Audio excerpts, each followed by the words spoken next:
cheating death through sound, controlling populations through frequency, and a mathematical code hidden in ancient clay tablets that modern science tried to bury. The Sumerians discovered something about the universe that terrified those in power. A specific vibration, a precise number, 432 Hertz. This frequency appeared in their temples, their instruments, their astronomical calculations, and their healing rituals. But in 1939, something changed. The global standard was shifted to 440 Hertz, not for artistic reasons, not for technical improvements, for control.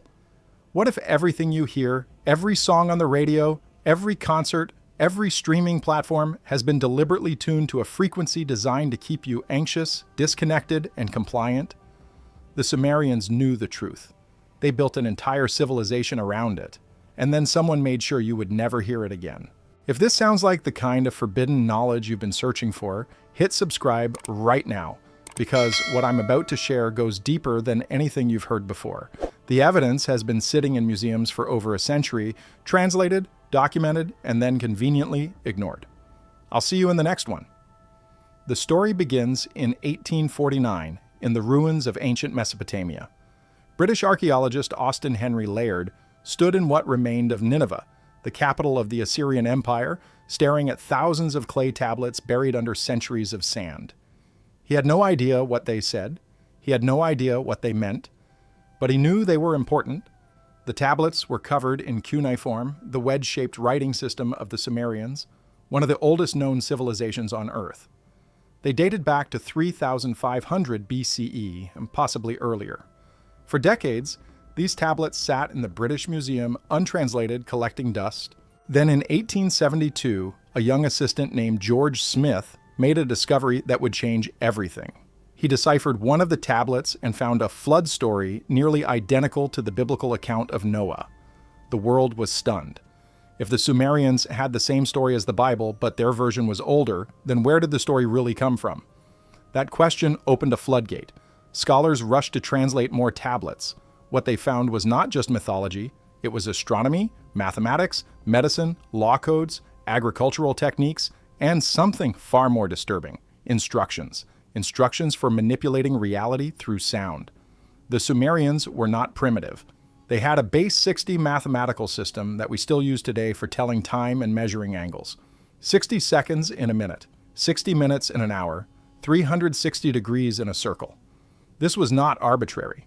It was based on astronomical cycles so precise that modern scientists are still trying to figure out how they calculated them without telescopes. The Sumerians knew the exact length of the lunar month. They knew the precession of the equinoxes, a 26,000-year cycle that requires observing the stars over multiple generations. They divided the sky into 12 constellations, the zodiac, and tracked planetary movements with shocking accuracy. But their knowledge went beyond observation. They claimed to have been taught by beings they called the Anunnaki, gods who descended from the heavens and gave humanity the tools of civilization: language, writing, mathematics, and sound. According to Sumerian texts, the Anunnaki used specific frequencies to shape matter, heal the body, and communicate across vast distances. One tablet describes a temple ritual where priests would chant at a particular pitch to invoke the presence of Enlil, the god of wind and storms. Another describes musicians playing lyres tuned to celestial harmonies that could calm violent emotions and bring clarity to the mind. The tablets do not give us modern frequency measurements. The Sumerians did not have Hertz, but they left us ratios, mathematical relationships between notes. And when you calculate those ratios using the base 60 system and cross-reference them with astronomical cycles, you arrive at a very specific number: 432 Hertz. This is not speculation. In 1978, a Swiss musicologist named Hans Casteau published a book called The Cosmic Octavie. He studied ancient tuning systems from Egypt, India, Greece, and Mesopotamia. He found that many ancient cultures tuned their instruments to frequencies that were mathematically aligned with natural cycles. The Earth's rotation, the orbit of the planets, the vibration of water. And when he analyzed Sumerian tuning systems based on their astronomical tablets, he found that their sacred instruments were tuned to A equals 432 Hertz, not 440, not 415, exactly 432. This was the frequency used in their temples, their healing rituals, and their communication with the Anunnaki. But what makes 432 Hertz special? Why would the Sumerians base their entire musical system around this number? The answer lies in physics. Sound is vibration. Everything in the universe vibrates at a specific frequency. Atoms vibrate, cells vibrate, planets vibrate, your brain vibrates. These vibrations create waves, and waves interact with each other. When two waves are in harmony, they amplify each other. When they are out of harmony, they create dissonance. The human body is about 70% water. Water is highly sensitive to frequency. In 1967, a Japanese researcher named Masaru Emoto conducted experiments where he exposed water to different sounds and then froze it. He photographed the ice crystals under a microscope. Water exposed to harmonious music formed beautiful, symmetrical crystals. Water exposed to harsh, dissonant sounds formed chaotic, broken patterns. He tested hundreds of frequencies. The most beautiful, symmetrical crystals formed when the water was exposed to music, tuned to 432 Hertz. This is not just about aesthetics. Your body is mostly water. If sound can change the structure of water, it can change the structure of your cells. The Sumerians knew this. They did not call it cymatics or molecular biology. They called it divine knowledge. They used 432 Hertz to heal disease, to elevate consciousness, and to connect with forces beyond the physical realm. And then in 1939, someone decided you were not allowed to hear it anymore. The shift happened quietly. No public debate, no scientific studies published for review, just a decision made by a small group of men in a room in London. The International Organization for Standardization held a conference to establish a global tuning standard for orchestras and recording studios. At the time, different regions used different tuning systems. Some orchestras tuned to 432 Hertz, others used 435. Some went as high as 445. The lack of standardization made it difficult to distribute recordings internationally. So the organization proposed a single standard, A equals 440 Hertz. The vote was not unanimous. Many musicians and composers opposed it. They said 440 felt harsh, aggressive, unnatural. But the opposition did not matter. The decision was made. By 1953, the International Organization for Standardization officially adopted 440 Hertz as the global standard. Every recording studio, every radio station, every concert hall was expected to comply, and they did. But here is what they did not tell you. The push for 440 Hertz did not come from musicians. It came from governments, specifically the Nazi regime in Germany. In 1939, Joseph Goebbels, Hitler's Minister of Propaganda, issued a decree that all German music must be tuned to 440 Hertz. This was not about aesthetics. Goebbels understood the power of frequency. He knew that music tuned to 440 Hertz created a subtle sense of agitation, anxiety, and emotional disconnection. He believed it would make the population easier to control. After World War II, the United States and Britain adopted the same standard. Not because they were Nazis, but because they recognized the same potential for psychological manipulation. There is documentation of this. In 1953, Professor Dussault of the Paris Conservatory testified before the British Standards Institute that 440 Hertz had been imposed for political reasons, not musical ones. He argued that 432 Hertz was the natural harmonic of the universe, and that shifting to 440 was an act of sonic warfare.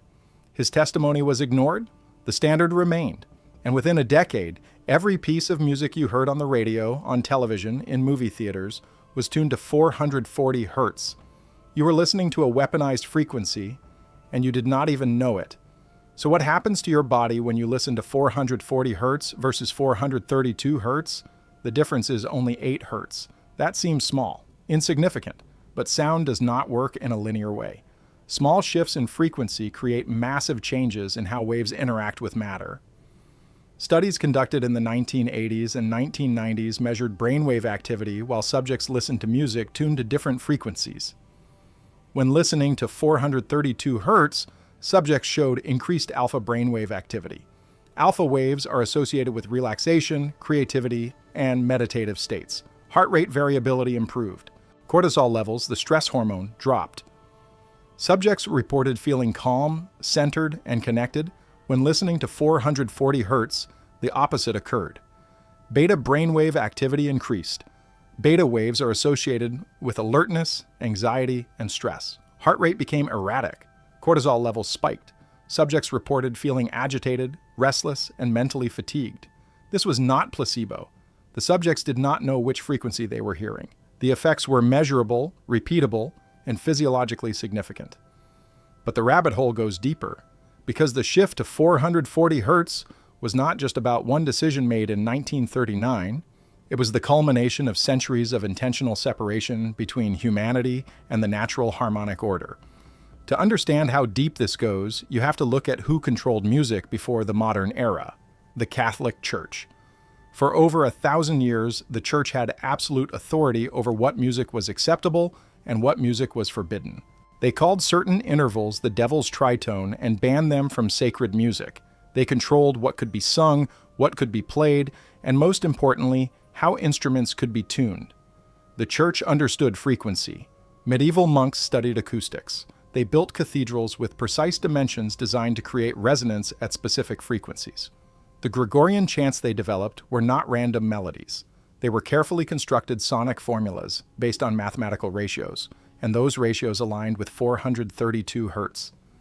The monks knew what the Sumerians knew: that sound could alter consciousness, that the right frequencies could open pathways to divine experience. But unlike the Sumerians, the Church did not want everyone to have access to that experience. They wanted to control it, to mediate it, to be the gatekeepers between humanity and the divine.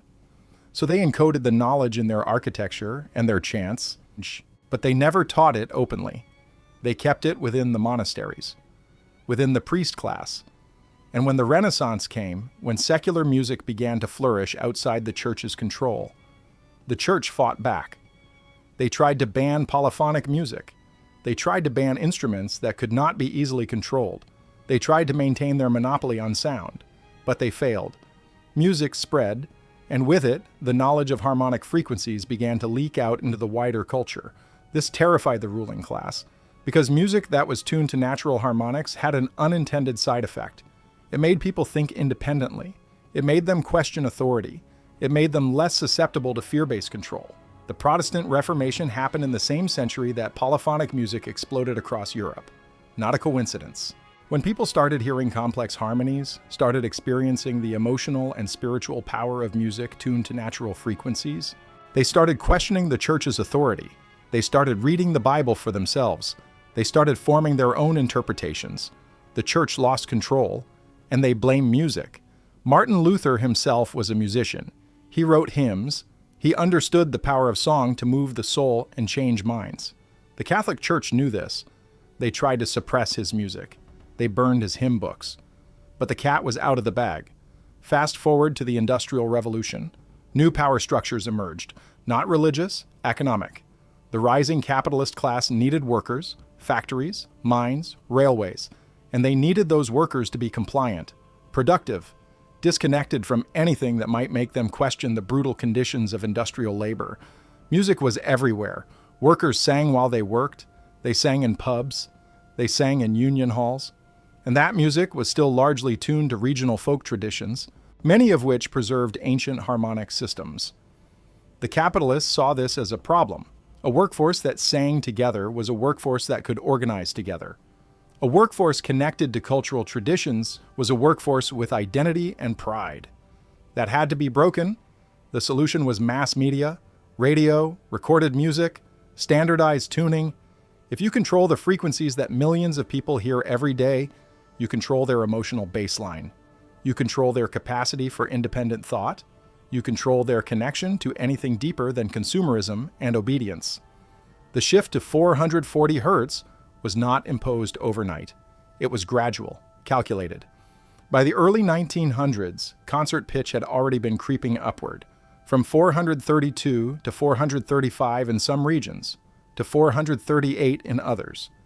The official standardization to 440 in 1939 just formalized what had already been happening for decades: a slow, deliberate severing of humanity from the natural harmonic frequency. And it worked. Depression rates began climbing in the decades following the standardization. Anxiety disorders became epidemic. Attention spans shortened.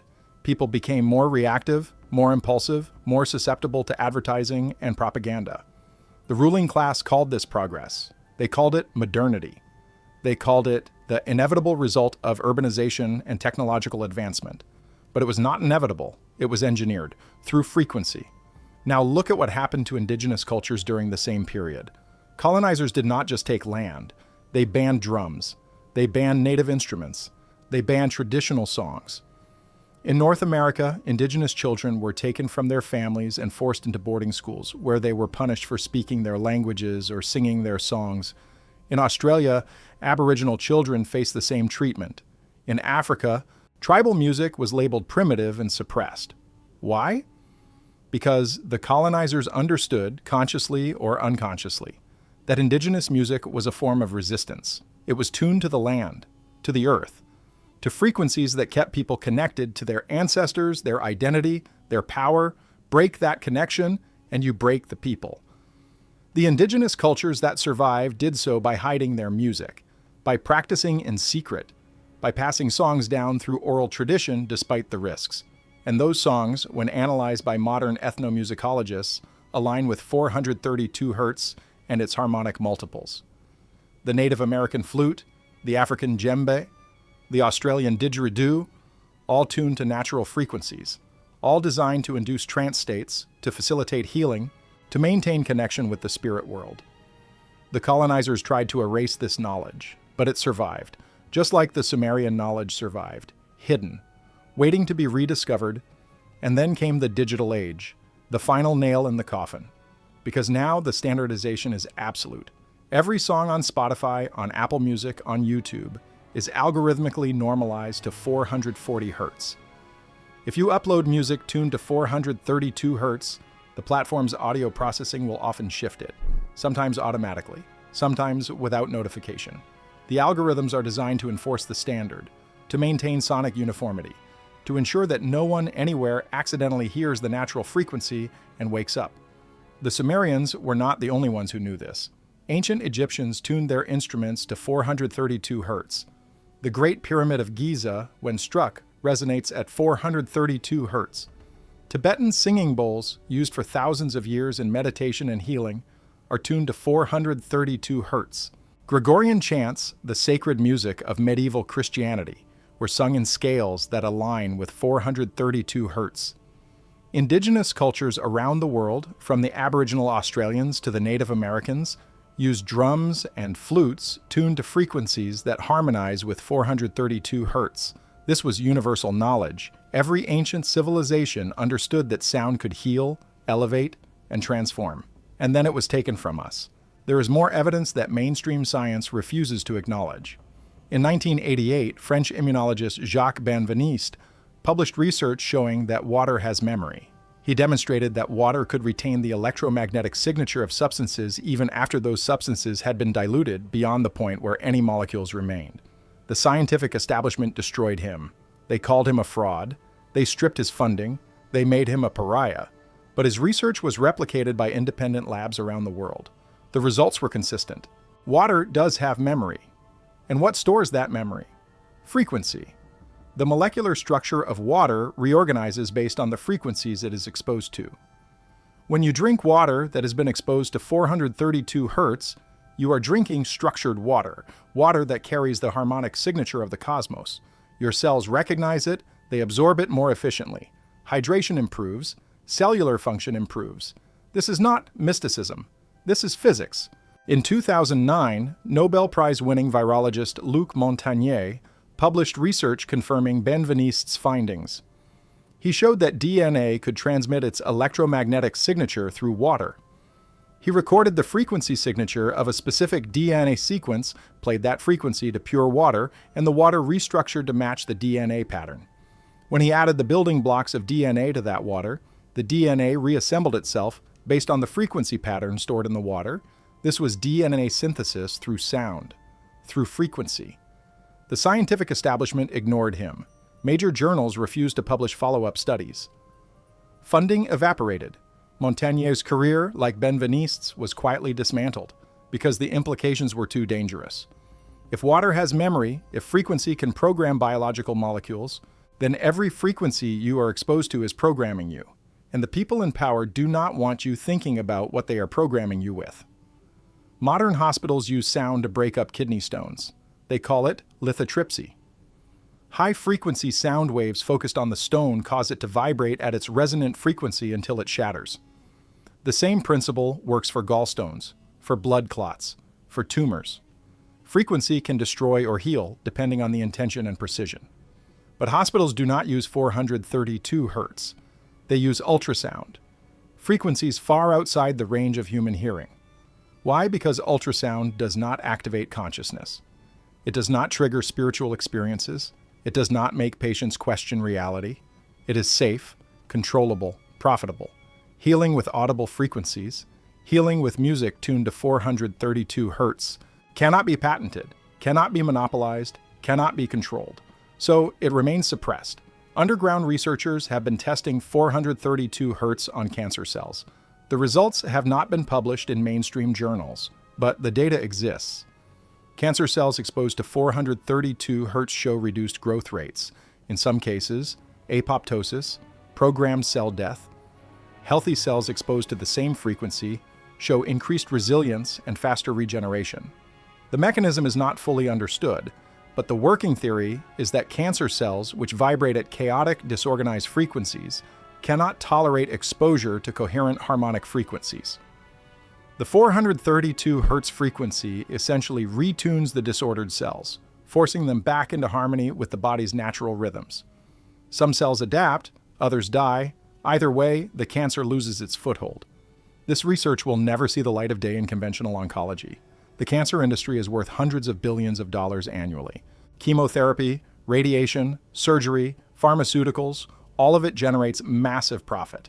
A treatment that involves listening to specific frequencies costs nothing, generates no recurring revenue, empowers patients to heal themselves.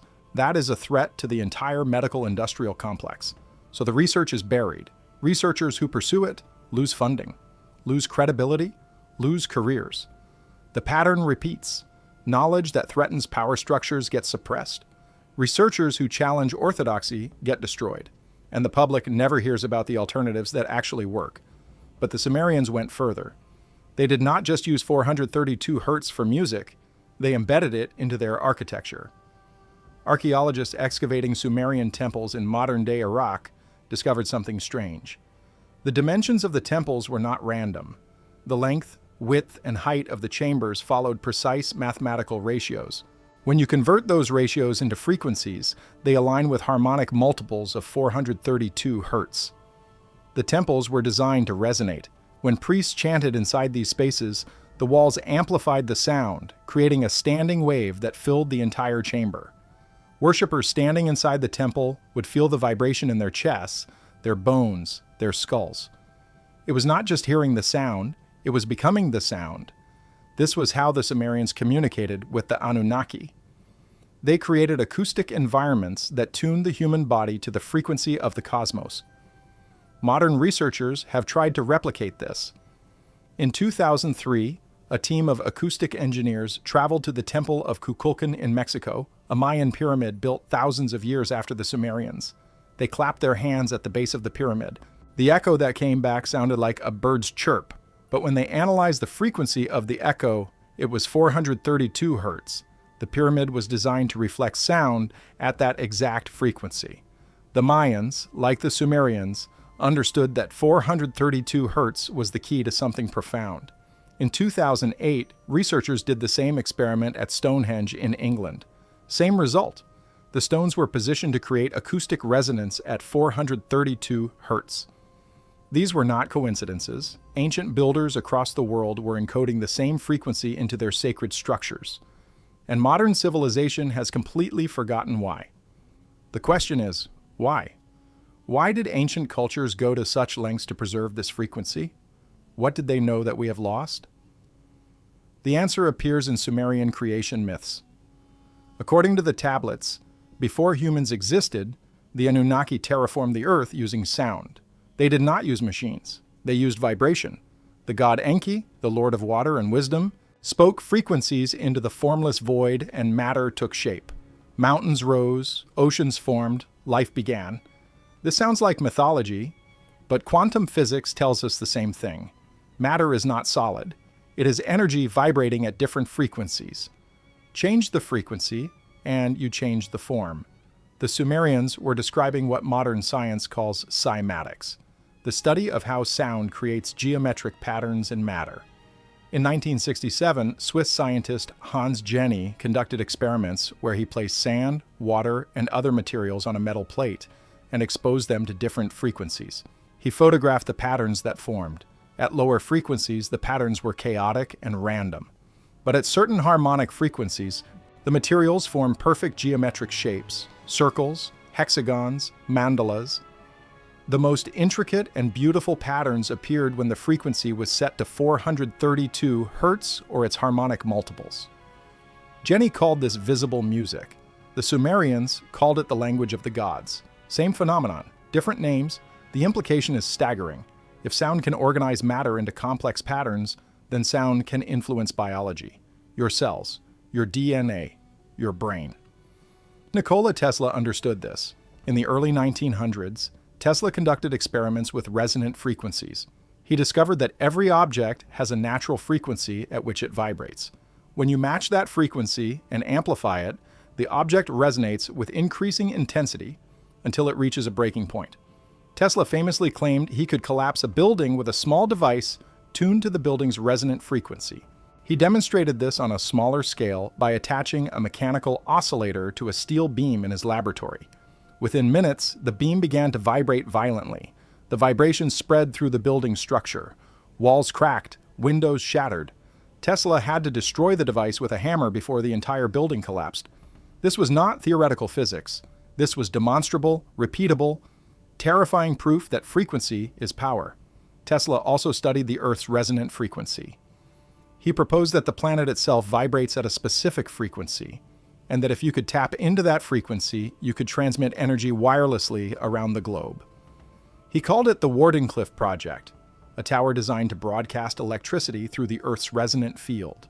The project was never completed. J.P. Morgan, Tesla's primary investor, withdrew funding. The official reason was financial, but researchers believe Morgan understood the implications. Free energy, unlimited, unmetered, uncontrollable. That would destroy the emerging electrical grid, destroy the profit model, destroy the power structure that was being built around centralized energy distribution. So the tower was dismantled. Tesla died penniless and discredited, and his research on Earth's resonant frequency disappeared into classified government archives. Decades later, in 1952, physicist Winfried Otto Schumann calculated the Earth's electromagnetic resonant frequency. He found that the planet's ionosphere and surface create a resonant cavity that vibrates at 7.83 Hertz. This became known as the Schumann resonance. It is the heartbeat of the Earth, and human brains, when in deep meditative states, synchronize with this frequency. Alpha brainwaves hover around 8 to 12 Hertz. Theta brainwaves, associated with deep meditation and REM sleep, range from 4 to 7 Hertz. When your brain drops into these states, you are literally vibrating in harmony with the planet. You are tuning into the Earth's frequency. And when you do, something shifts. Stress decreases, clarity increases, you feel grounded, connected, present. This is not mysticism. This is measured, documented physiological resonance between your brain and the Earth. But here's where it gets interesting. The Schumann resonance is 7.83 Hertz. That frequency is too low to hear, but it has harmonic multiples, frequencies that vibrate in mathematical relationship to the base frequency. When you multiply 7.83 Hertz by 55, you get 430.65 Hertz, close to 432 Hertz, not exact, but within the margin of natural variation. Some researchers argue that 432 Hertz is the fifth harmonic octave of the Schumann resonance. Others argue the math does not align perfectly and that the connection is coincidental. But consider this. The Sumerians did not have modern frequency measuring tools. They worked with ratios, with mathematical relationships, with harmonic systems based on astronomical cycles. When you calculate those ratios using the base 60 system and align them with planetary orbits, lunar cycles, and the precession of the equinoxes, you arrive at 432 Hertz. not 440, not 428, exactly 432. And that frequency just happens to align within natural tolerance with a harmonic multiple of the Earth's electromagnetic heartbeat. Coincidence, or evidence of knowledge that mainstream science refuses to acknowledge? The mathematics go deeper. Sacred geometry is not decoration, it is code. The Fibonacci sequence, the golden ratio, the flower of life. These patterns appear everywhere in nature: spirals of galaxies, structures of DNA, growth patterns of plants, proportions of the human body. And these patterns are fundamentally sonic. They are visual representations of harmonic relationships.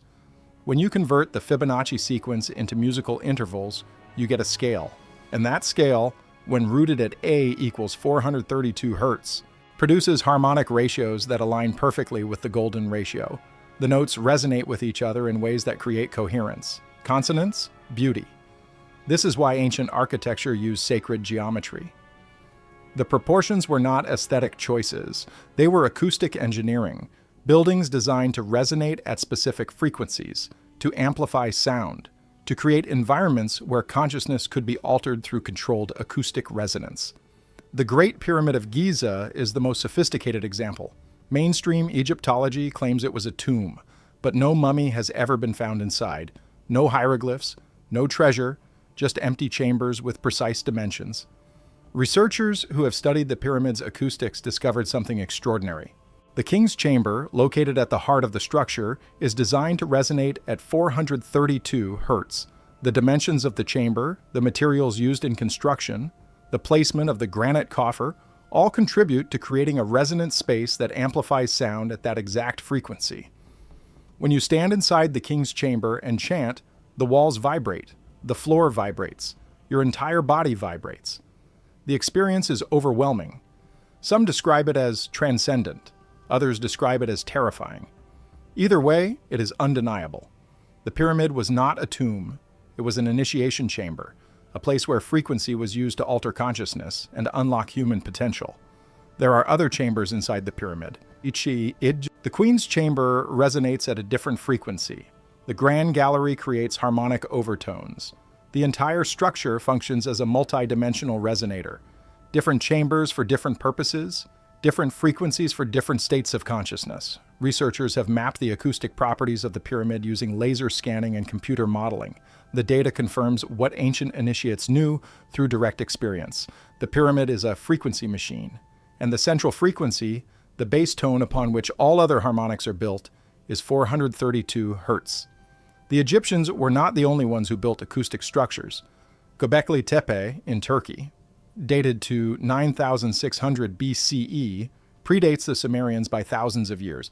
The site consists of massive stone pillars arranged in circles. Archaeologists initially thought it was a temple, but acoustic testing revealed that the pillars create resonance at specific frequencies. When struck, they ring like bells. The frequencies they produce align with harmonic multiples of 432 Hertz. The site is older than civilization, older than agriculture, older than writing. And yet the builders understood harmonic resonance. They encoded it into stone. They built a cathedral of frequency in an era that mainstream archaeology insists had no advanced knowledge. Newgrange in Ireland, Machu Picchu in Peru, Angkor Wat in Cambodia, Stonehenge in England, Chichen Itza in Mexico. All of these sites have acoustic properties that researchers are only beginning to understand. All of them create resonance. All of them amplify specific frequencies. And those frequencies, when analyzed, align with 432 Hertz and its harmonic system. This is a global pattern, not isolated, not coincidental, evidence of a lost science, a science of frequency that was understood and applied by cultures separated by oceans and millennia, a science that has been systematically erased from mainstream history. Why erased? Because if people understood that ancient civilizations possessed advanced knowledge of frequency, acoustics, and consciousness alteration, they would start asking uncomfortable questions. How did they acquire that knowledge? Who taught them? What other technologies did they possess that we have lost? And most dangerous of all, what else are we being lied to about? The official narrative of human history is linear. Primitive ancestors slowly progressing toward modern civilization, but the evidence does not support that narrative. The evidence suggests something else: advanced knowledge in the distant past, knowledge that was lost, perhaps deliberately suppressed, perhaps destroyed in cataclysm. Either way, fragments survived, encoded in structures, embedded in myths, preserved by secret societies, and that knowledge is sonic. It is frequency. It is 432 Hertz. The Vedic texts of ancient India describe sound as the fundamental creative force, Nada Brahma. Sound is God. The universe was spoken into existence, not a metaphor, a description of a process. Vibration organizing matter, frequency creating form. The text describes specific mantras, sacred sounds that, when chanted correctly, produce specific effects: healing, transformation, enlightenment. These mantras were not invented. They were discovered, downloaded from higher consciousness, transmitted through generations of yogis and sages. And when modern researchers analyze the frequencies of these mantras, they find harmonic relationships to 432 Hertz. The Om mantra, the primordial sound, vibrates at 136 Hertz, exactly 1/32 of 432 Hertz. The connection is mathematical, undeniable, universal. The Kabbalists, Jewish mystics, studied the vibrational properties of Hebrew letters.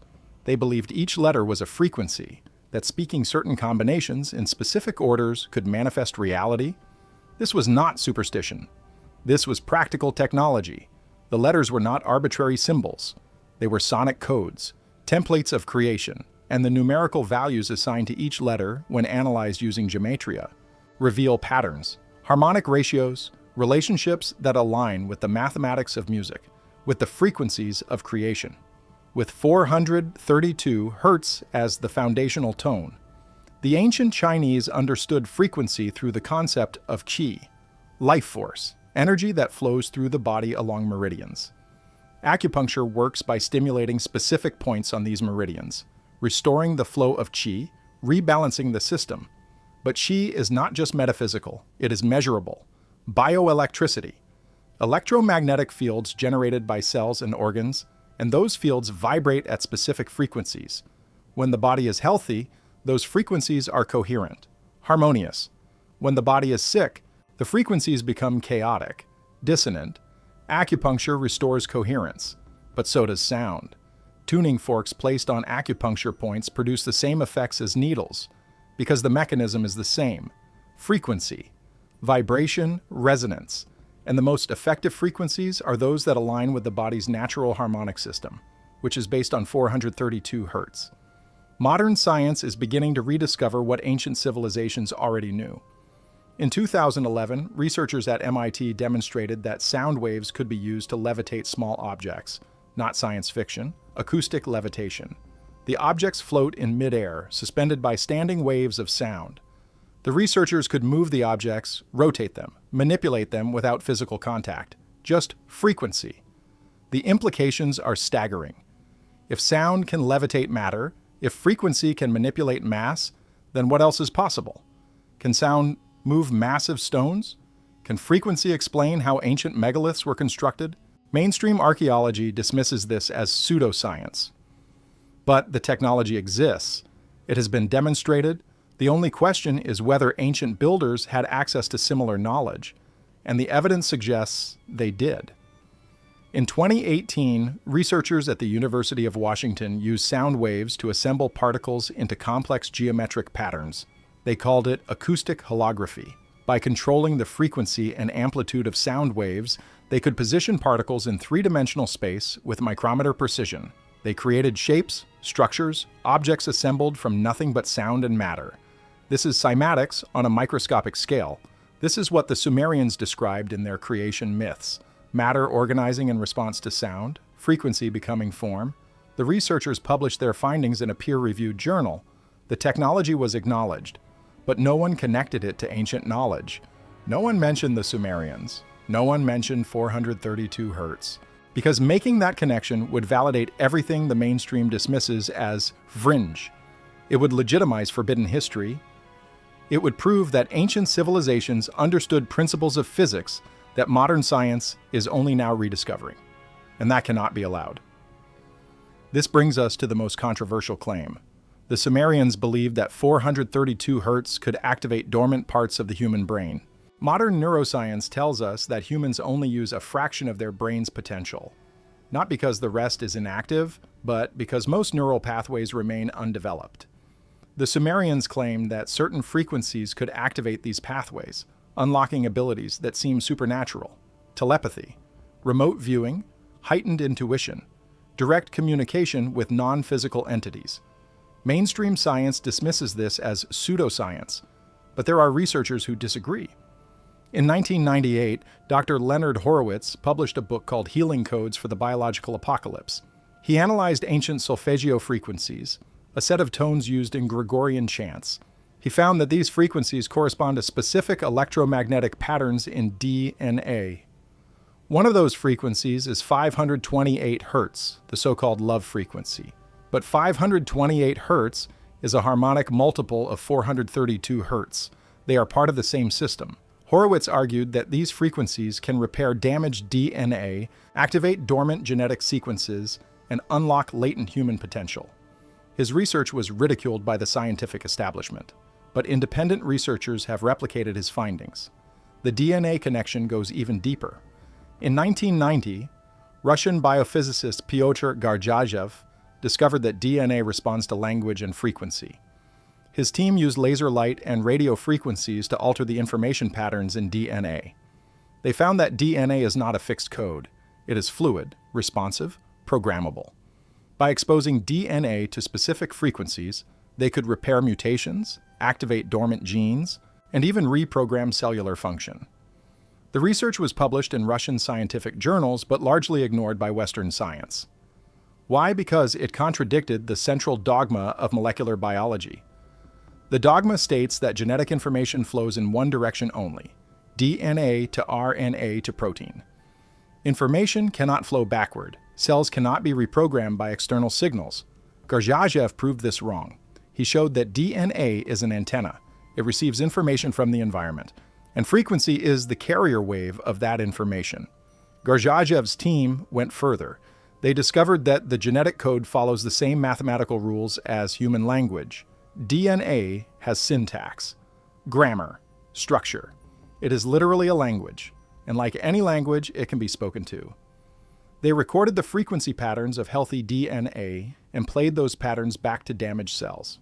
The damaged DNA reorganized itself to match the healthy pattern. Chromosomal defects repaired themselves. Cells that were dying began to regenerate.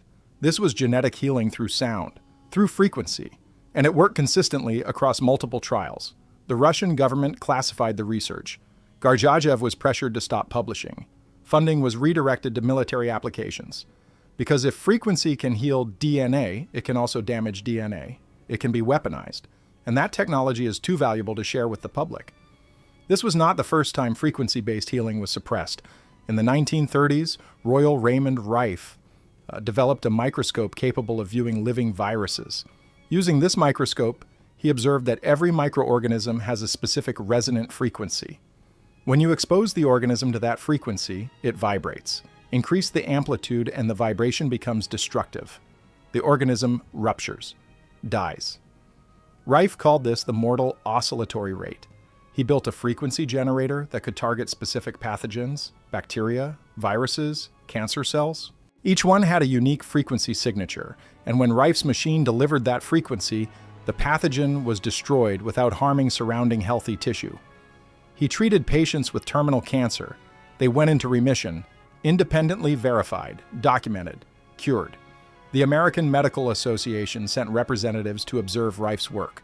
They saw the results, they confirmed the efficacy, and then they offered Rife a deal.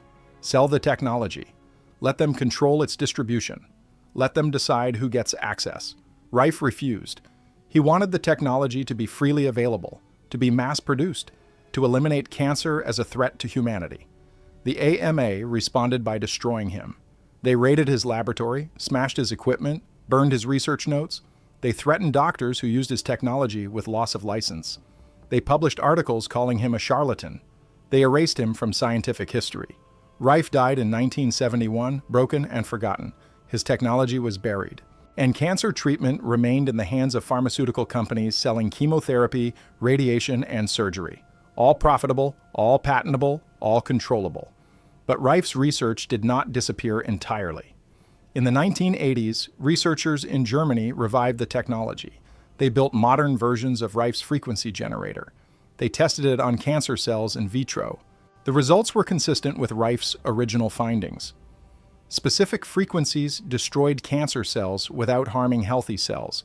They published their results in peer-reviewed journals.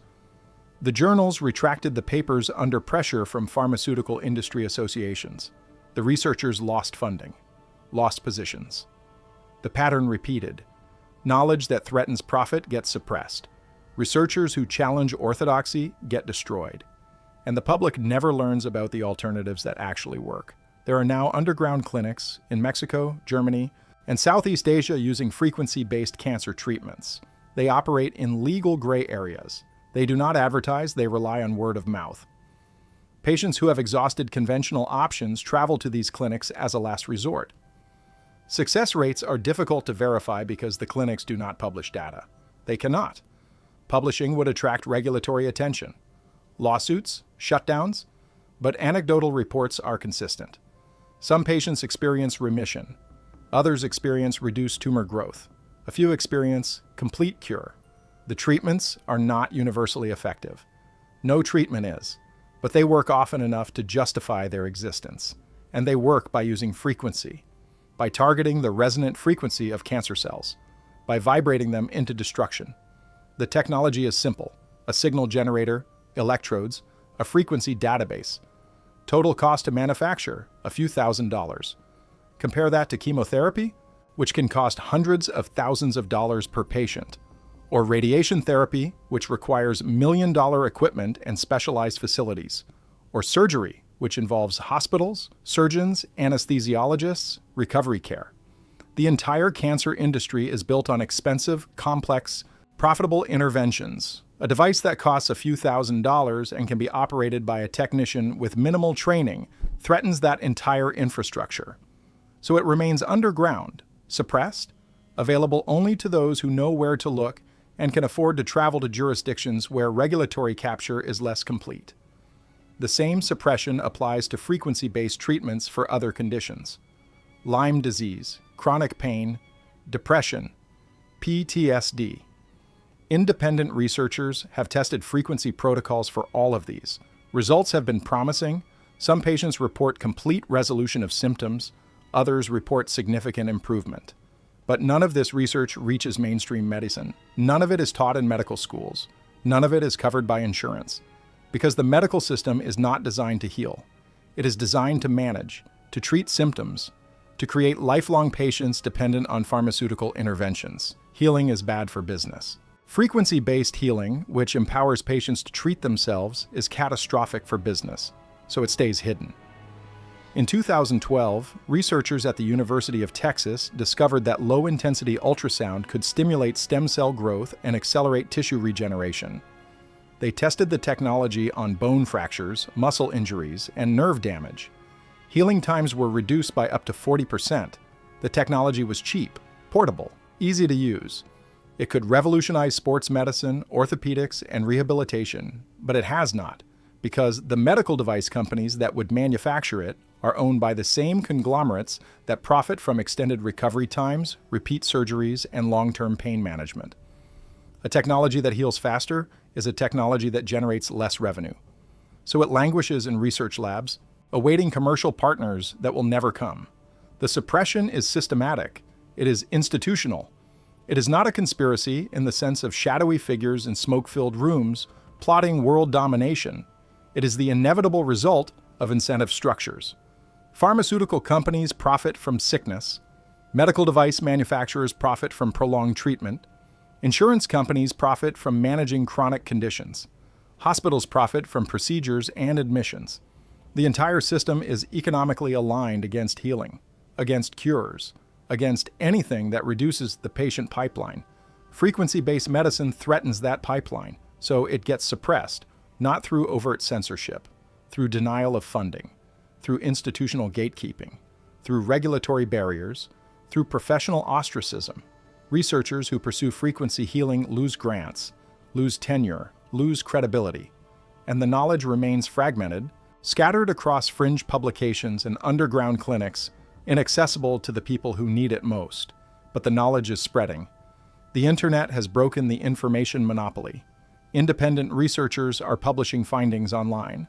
Patients are sharing testimonials. DIY builders are creating homemade frequency devices and posting schematics. The medical establishment cannot suppress it fast enough. And as more people experiment with frequency healing, as more people experience results that conventional medicine cannot explain, the pressure builds. The questions multiply. If frequency can heal, why aren't we using it? If the technology exists, why is it hidden? And when you start asking those questions, you start seeing the control system. You start realizing that your health is not the priority. Profit is the priority, control is the priority.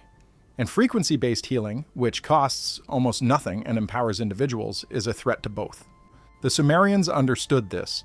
They knew that knowledge is power, that those who control knowledge control society. So they hid the most important knowledge in plain sight, in myths, in monuments, in mathematical codes that would survive millennia. They knew the knowledge would be lost. They knew it would be suppressed, but they also knew it would be rediscovered by people like you, people willing to question official narratives, people willing to look beyond surface explanations, people willing to experiment with frequencies and discover for themselves what the establishment insists is impossible. The Sumerians were not gods. They were humans with access to knowledge, knowledge about frequency, knowledge about resonance, knowledge about the fundamental nature of reality. And they left that knowledge for us to find, to reclaim, to use. So if 432 Hertz can do all of this, why would anyone want to suppress it? The answer is simple: control. A population that is calm, centered, and spiritually connected is difficult to manipulate. A population that is anxious, disconnected, and emotionally unstable is easy to control. You keep them in a state of low-level stress. You flood them with information that triggers fear and outrage. You give them distractions that prevent deep thinking. And you tune all of their music to a frequency that keeps their nervous system in fight or flight mode. They do not even realize it is happening.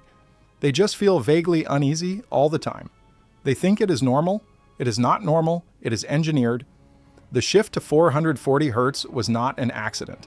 It was a strategic decision made by people who understood the power of frequency. And once it was implemented, it became self-sustaining. Record labels only release music in 440 Hertz. Streaming platforms only support 440 Hertz. Radio stations only broadcast 440 Hertz. If you want to hear 432 Hertz, you have to seek it out. You have to find independent artists who deliberately tune their music to that frequency. Most people do not even know there is a difference. They have never heard music tuned to 432 Hertz.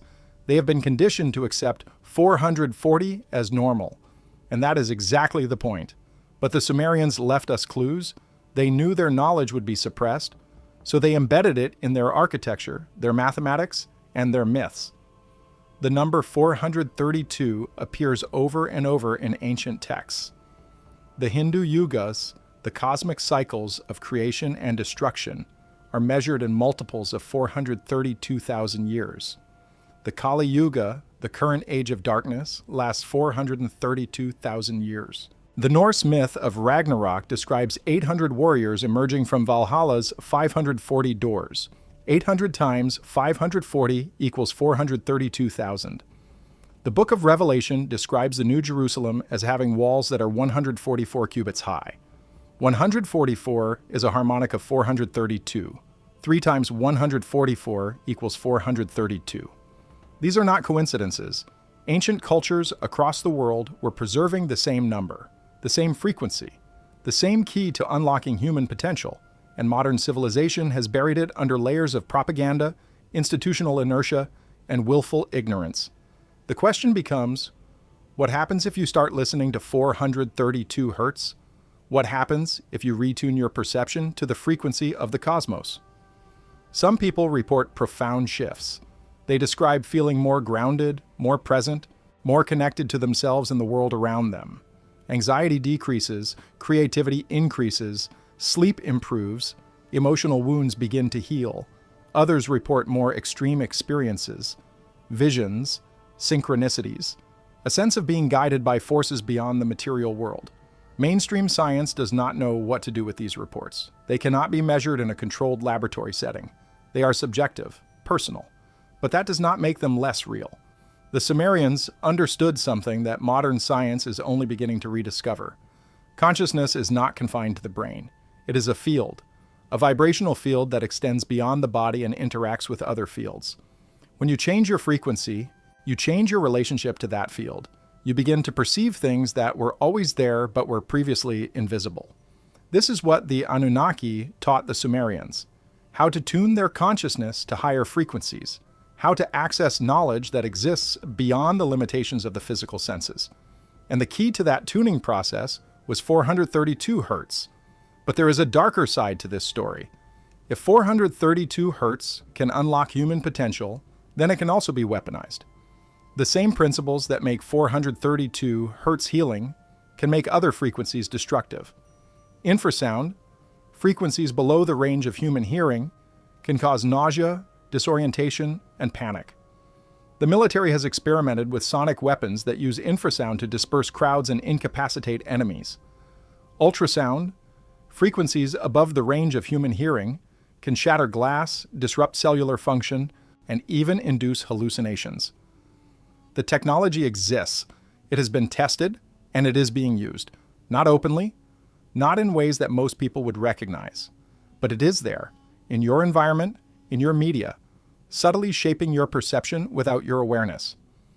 The CIA's MK Ultra program did not just experiment with drugs, they experimented with sound. Declassified documents from the 1960s describe tests where subjects were exposed to specific frequency combinations designed to induce suggestibility, memory suppression, and behavioral modification. The research was conducted at universities, hospitals, and military bases across North America. Subjects were often unwitting. Prisoners, mental patients, soldiers. They were played tones, beats, and frequency sweeps while being subjected to psychological manipulation. The goal was to find the sonic signature that could reprogram a human mind. Make someone forget, make someone obey, make someone kill. They found it, not one frequency. A combination, a sequence. The details remain classified. But researchers who have studied the declassified fragments believe the system used dissonant frequencies, specifically chosen to disrupt the brain's natural coherence, combined with repetitive phrases and subliminal suggestions. The dissonance created cognitive stress, the repetition bypassed critical thinking, the suggestions embedded themselves in the subconscious. When the program was officially shut down in 1973, the research did not stop. It went private. Defense contractors, advertising agencies, media conglomerates, they all inherited the research, and they all use it. Turn on your television, listen to a commercial, not the words, the background music, the jingles, the sound design, everything is mathematically optimized. Frequency patterns designed to trigger specific emotional responses. Urgency, desire, fear, nostalgia.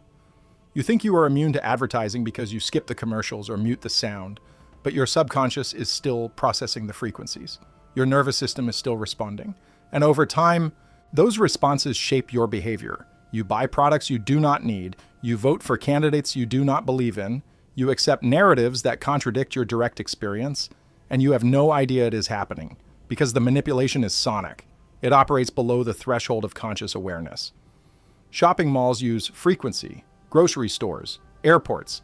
Every commercial space has a sonic environment carefully designed to influence behavior. Slow tempos make you linger, fast tempos make you move quickly. Certain frequencies increase spending, others increase compliance. Muzak, the background music company, built an empire on this research. They did not just license music, they engineered it, tempo, rhythm, frequency, all calibrated to maximize profit. When workers listened to Muzak, productivity increased. When shoppers listened to Muzak, purchases increased. The company called it audio architecture. Psychologists called it manipulation. Either way, it worked. And it is still being used today under different names. Restaurants use sonic manipulation to control table turnover. Fast food chains use it to speed up ordering and eating. Bars use it to increase alcohol consumption. Casinos use it to keep gamblers at the tables longer. The entire built environment has been sonic mapped, every space optimized, every frequency weaponized, and all of it tuned to 440 Hertz, or its dissonant relatives. Never 432 Hertz. Because 432 Hertz would make you calm, centered, and aware. You would notice the manipulation, you would resist it, you would leave the casino, you would put down the drink, you would question the purchase, and that cannot be allowed. The military applications go further. The United States Navy developed a weapon called the Long Range Acoustic Device, LRAD. It emits a focused beam of sound capable of causing permanent hearing damage at close range. At longer ranges, it causes intense pain and disorientation. It has been used on protesters, on crowds, on civilian populations. The sound is unbearable. It penetrates walls. It follows you. You cannot escape it. And the frequency it uses is specifically chosen to trigger the brain's fear centers. Not random. Designed, tested, weaponized. This is acoustic warfare, and it is being deployed on domestic soil against citizens. There are reports, unverified but persistent, of sonic weapons being used in embassies. The Havana Syndrome. Diplomats and intelligence officers experiencing sudden hearing loss, headaches, cognitive impairment, and neurological damage. No visible cause, no identifiable attacker. But many of the victims reported hearing high-pitched sounds or feeling pressure in their heads before symptoms appeared. The official explanation is still unclear, but acoustic weapons researchers believe the symptoms are consistent with exposure to directed energy weapons operating at specific frequencies. Frequencies designed to disrupt brain function, to cause confusion, to incapacitate, to leave no trace. This is not science fiction, this is current technology. And if it is being used on diplomats, it is being used elsewhere, on dissidents, on activists, on anyone who threatens the control system. Even your smartphone is a frequency weapon, not the radiation, the sounds. Notification tones are engineered to trigger dopamine release. Ringtones are designed to create urgency. Alert sounds bypass your rational mind and trigger immediate attention. You pick up your phone without thinking. You check your messages without deciding. The sound makes you do it, and those sounds are tuned, not to 432 Hertz, to frequencies that create dependency, that create addiction, that keep you scrolling, swiping, clicking, consuming. Your phone is not just a communication device, it is a sonic leash, and you carry it with you everywhere, vibrating in your pocket, chirping in your bag, training you, programming you, one notification at a time. The infrastructure is already in place. 5G towers are not just for faster internet. They are capable of transmitting ultrasonic frequencies. Frequencies you cannot hear but your body absorbs. The health effects are being studied, quietly, by independent researchers who are not funded by telecom companies. Early findings suggest increased stress hormone levels, disrupted sleep patterns, neurological symptoms. But this research will not reach mainstream journals, it will not be covered by major media, because the same corporations that own the telecom infrastructure own the media outlets. They control the narrative, they suppress the science, they gaslight anyone who raises concerns, and the build-out continues. More towers, more frequencies, more invisible pollution saturating the environment, your environment. But the most insidious application is educational. Schools have been experimenting with acoustic architecture for decades, not to improve learning, to improve compliance. Studies funded by the Department of Education tested different frequency environments in classrooms. They found that certain frequencies increased attention span, but decreased critical thinking. Other frequencies increased obedience, but decreased creativity. The goal was never to produce independent thinkers. It was to produce compliant workers, employees, consumers. Citizens who follow orders and do not ask questions. And the frequency environment that best achieved this goal was, unsurprisingly, 440 Hertz and its dissonant harmonics. Modern classrooms are engineered sonic environments. Fluorescent lights buzz at specific frequencies. HVAC systems hum at calculated pitches. Even the acoustic tiles on the ceiling are designed to absorb certain frequencies and amplify others. Students sit in these spaces for hours every day, soaking up the sonic programming. They do not know it is happening. Teachers do not know it is happening.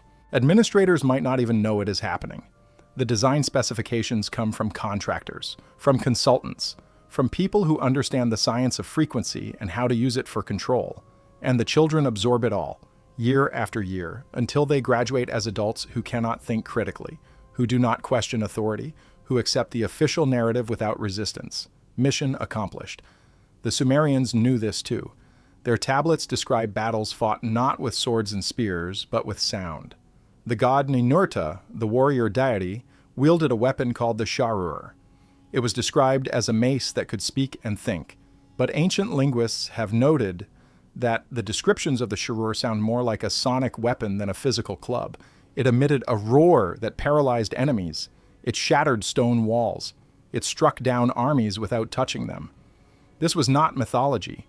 This was a description of acoustic warfare. The Anunnaki understood that sound could be used to create or destroy, and they taught the Sumerians both applications. The knowledge did not die with the Sumerians. It was passed down through secret societies, mystery schools, and esoteric traditions. The Pythagoreans in ancient Greece studied the mathematics of sound and called it the music of the spheres. They believed that the planets emitted tones as they orbited the sun, and that these tones formed a cosmic symphony. They taught that by tuning your inner frequency to match the cosmos, you could achieve enlightenment.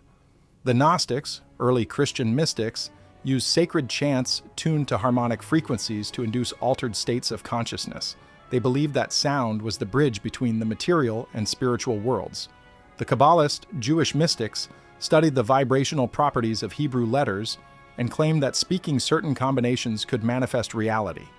The Freemasons encoded harmonic principles into their architecture, creating buildings designed to resonate at specific frequencies. The knowledge was always there, hidden in plain sight, waiting for those who knew how to look. But in the modern era, that knowledge has been systematically erased. Not through violence, not through censorship, through neglect, through the replacement of sacred sound with commercial noise, through the devaluation of silence and the saturation of the auditory landscape with frequencies designed to distract, agitate, and control. You live in a world where silence is rare, where every space is filled with sound. Muzak in elevators, ads in grocery stores, notifications on your phone. None of it is tuned to 432 Hertz. All of it is tuned to keep you in a state of low-level stress, and you have learned to tune it out, to ignore it. But your body cannot ignore it. Your nervous system is processing every frequency, every vibration, every sonic input, whether you are consciously aware of it or not. And over time, that input shapes you. It shapes your mood, your energy, your thoughts, your health. The solution is not to retreat into silence. The Sumerians did not live in silence. They lived in a world filled with sound, but it was intentional sound, sacred sound, harmonic sound. They understood that sound is a tool, and like any tool, it can be used to build or to destroy. The question is, who is wielding the tool? Who is deciding what frequencies you are exposed to? Right now, it is not you. It is corporations, governments, and media conglomerates. They control the tuning, they control the broadcast, and they have no incentive to tune you to 432 Hertz. Because a population tuned to 432 Hertz is a population that thinks clearly, feels deeply, and questions authority. That is the last thing they want. So what do? You take back control. You start by becoming aware of the frequencies in your environment. You pay attention to how different sounds make you feel. You seek out music tuned to 432 Hertz. You experiment with listening to it while you work, while you sleep, while you meditate. You notice the changes. Some will be subtle, a slight decrease in anxiety, a marginal improvement in focus. Others will be profound, a sudden insight, a creative breakthrough, a sense of connection to something larger than yourself. The effects are cumulative. The more you expose yourself to 432 Hertz, the more your nervous system recalibrates to that frequency. And as your nervous system recalibrates, your perception shifts. You start to see patterns you did not see before. You start to hear messages in the noise. You start to understand that reality is not fixed. It is fluid, and frequency is the lever that moves it. The Sumerians left us a gift. They encoded the key to human transformation into their mathematics, their architecture, and their myths. They knew it would be lost, they knew it would be suppressed, but they also knew it would be rediscovered by people like you, people who are willing to question the official narrative, People who are willing to look beyond the surface and ask uncomfortable questions. People who understand that the control system is not held together by guns and laws. It is held together by frequency. And when you change your frequency, you step outside the system. You become ungovernable. Not through rebellion, through resonance. The history of 432 Hertz is the history of humanity's lost potential. It is the story of a knowledge so powerful that it had to be buried. But knowledge cannot be destroyed. It can only be forgotten. And what has been forgotten can be remembered. The Sumerians are calling to you across 5 millennia, not with words, with vibration. The question is, are you listening? Now we need to go deeper, because the Sumerians were not just preserving a frequency. They were preserving a technology so advanced that it bridged the gap between science and spirituality, between matter and consciousness, between the human and the divine. And that technology was not just sonic, it was geometric. The frequency of 432 Hertz does not exist in isolation. It is part of a larger harmonic system, a mathematical code that describes how energy becomes form. The Sumerians called this code the MEs, pronounced maze. These were not physical objects, they were principles, laws of nature, templates of reality. According to the tablets, the god Enki guarded the MEs in his underwater temple in the city of Eridu. There were over 100 MEs, each governing a different aspect of existence: kingship, priesthood, music, sexuality, warfare, agriculture, writing. The MS were not invented by the gods. They were discovered. They existed before the gods. They were the fundamental algorithms of the universe, and whoever possessed them had the power to shape reality. One of the MEs was the ME of sound. The tablet known as Enki and the World Order describes how Enki used this ME to organize the cosmos. He spoke, and rivers flowed. He sang, and mountains rose. He chanted, and life emerged from the primordial waters. This was not metaphor.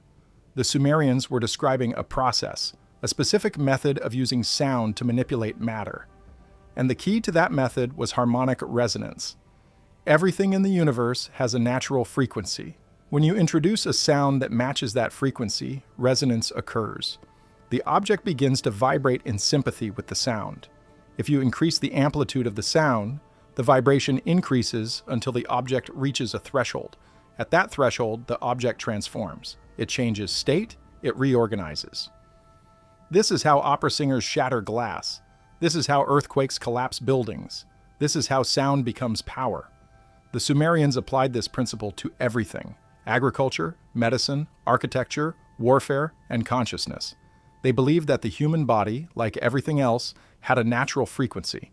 And when you tuned your body to that frequency, you activated its full potential.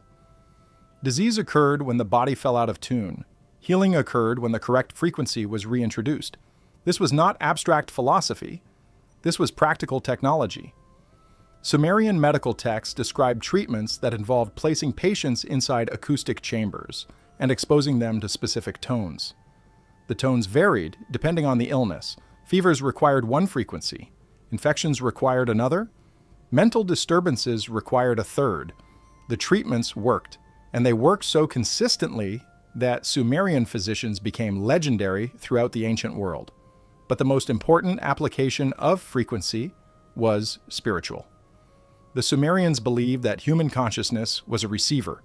It could be tuned to different channels, different dimensions, different realities. Most people were tuned to the material channel. They perceived only the physical world.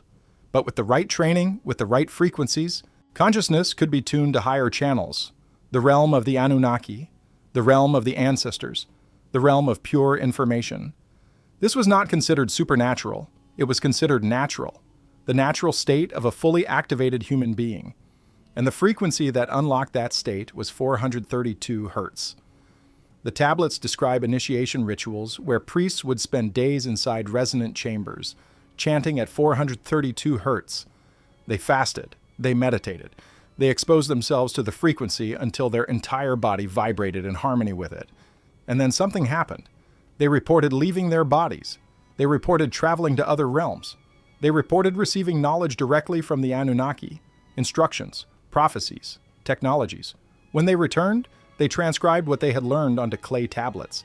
These tablets became the foundation of Sumerian science, medicine, law, and religion. Everything the Sumerians knew, they claimed to have learned through this process, through frequency-induced altered states of consciousness. And the key to the process was 432 Hertz. Modern science has no framework for this. Mainstream academia dismisses it as shamanic superstition. But there are researchers on the fringes who have taken it seriously. In 1975, physicist Itzhak Bentov published a book called Stalking the Wild Pendulum. He studied the relationship between brain waves, meditation, and altered states of consciousness. He found that when the brain enters deep meditative states, it begins to resonate at a frequency of around 7.83 Hertz. This is the same frequency as the Earth's electromagnetic field, known as the Schumann resonance. Bentov argued that when your brain synchronizes with the Schumann resonance, you enter a state of coherence with the planet. Your consciousness expands. You begin to perceive information that is not accessible in normal waking states. And the easiest way to induce this synchronization is through sound, specifically through harmonic frequencies like 432 Hertz. Bentov's work was ignored by the scientific establishment, but it was embraced by researchers in consciousness studies, parapsychology, and alternative medicine. They began conducting experiments. They exposed subjects to 432 Hertz while monitoring their brain activity. They found that within minutes, subjects entered theta and delta brainwave states, the same states associated with deep meditation, lucid dreaming, and out-of-body experiences. Some subjects reported seeing geometric patterns. Others reported hearing voices. A few reported encounters with non-physical entities that gave them information. The researchers documented everything. But when they tried to publish their findings in peer-reviewed journals, they were rejected. The reason given was always the same: lack of reproducibility. The experiences were too subjective, too variable, too dependent on the individual. But that was the point. The Sumerians never claimed that 432 Hertz was a universal key. They claimed it was a doorway. And what you found on the other side depended on who you were and what you were seeking. This brings us to one of the most suppressed aspects of Sumerian knowledge. The tablets describe a practice called the raising of the Mes. This was a ritual performed by the high priestess of Inanna, the goddess of love and war. The ritual involved sexual ecstasy, rhythmic drumming, and chanting at specific frequencies. The goal was to induce a trance state so deep that the priestess could access the realm of the Mes and bring back knowledge that would benefit the city. The ritual was not metaphorical, it was functional. The priestess was using sound, rhythm, and altered states to hack into what modern researchers call the collective unconscious, the shared field of information that underlies all human experience. And she was downloading data from that field in real time. Carl Jung, the Swiss psychologist, encountered Sumerian texts in the early 1900s and was fascinated by the concept of the Mes. He saw parallels between the Mes and what he called archetypes, universal patterns of thought and behavior that exist in the unconscious mind. Jung believed that archetypes were not created by culture. They were discovered, they existed independently of human thought, and accessing them required a shift in consciousness. He spent years studying how different cultures accessed archetypal knowledge: shamans, mystics, artists, madmen.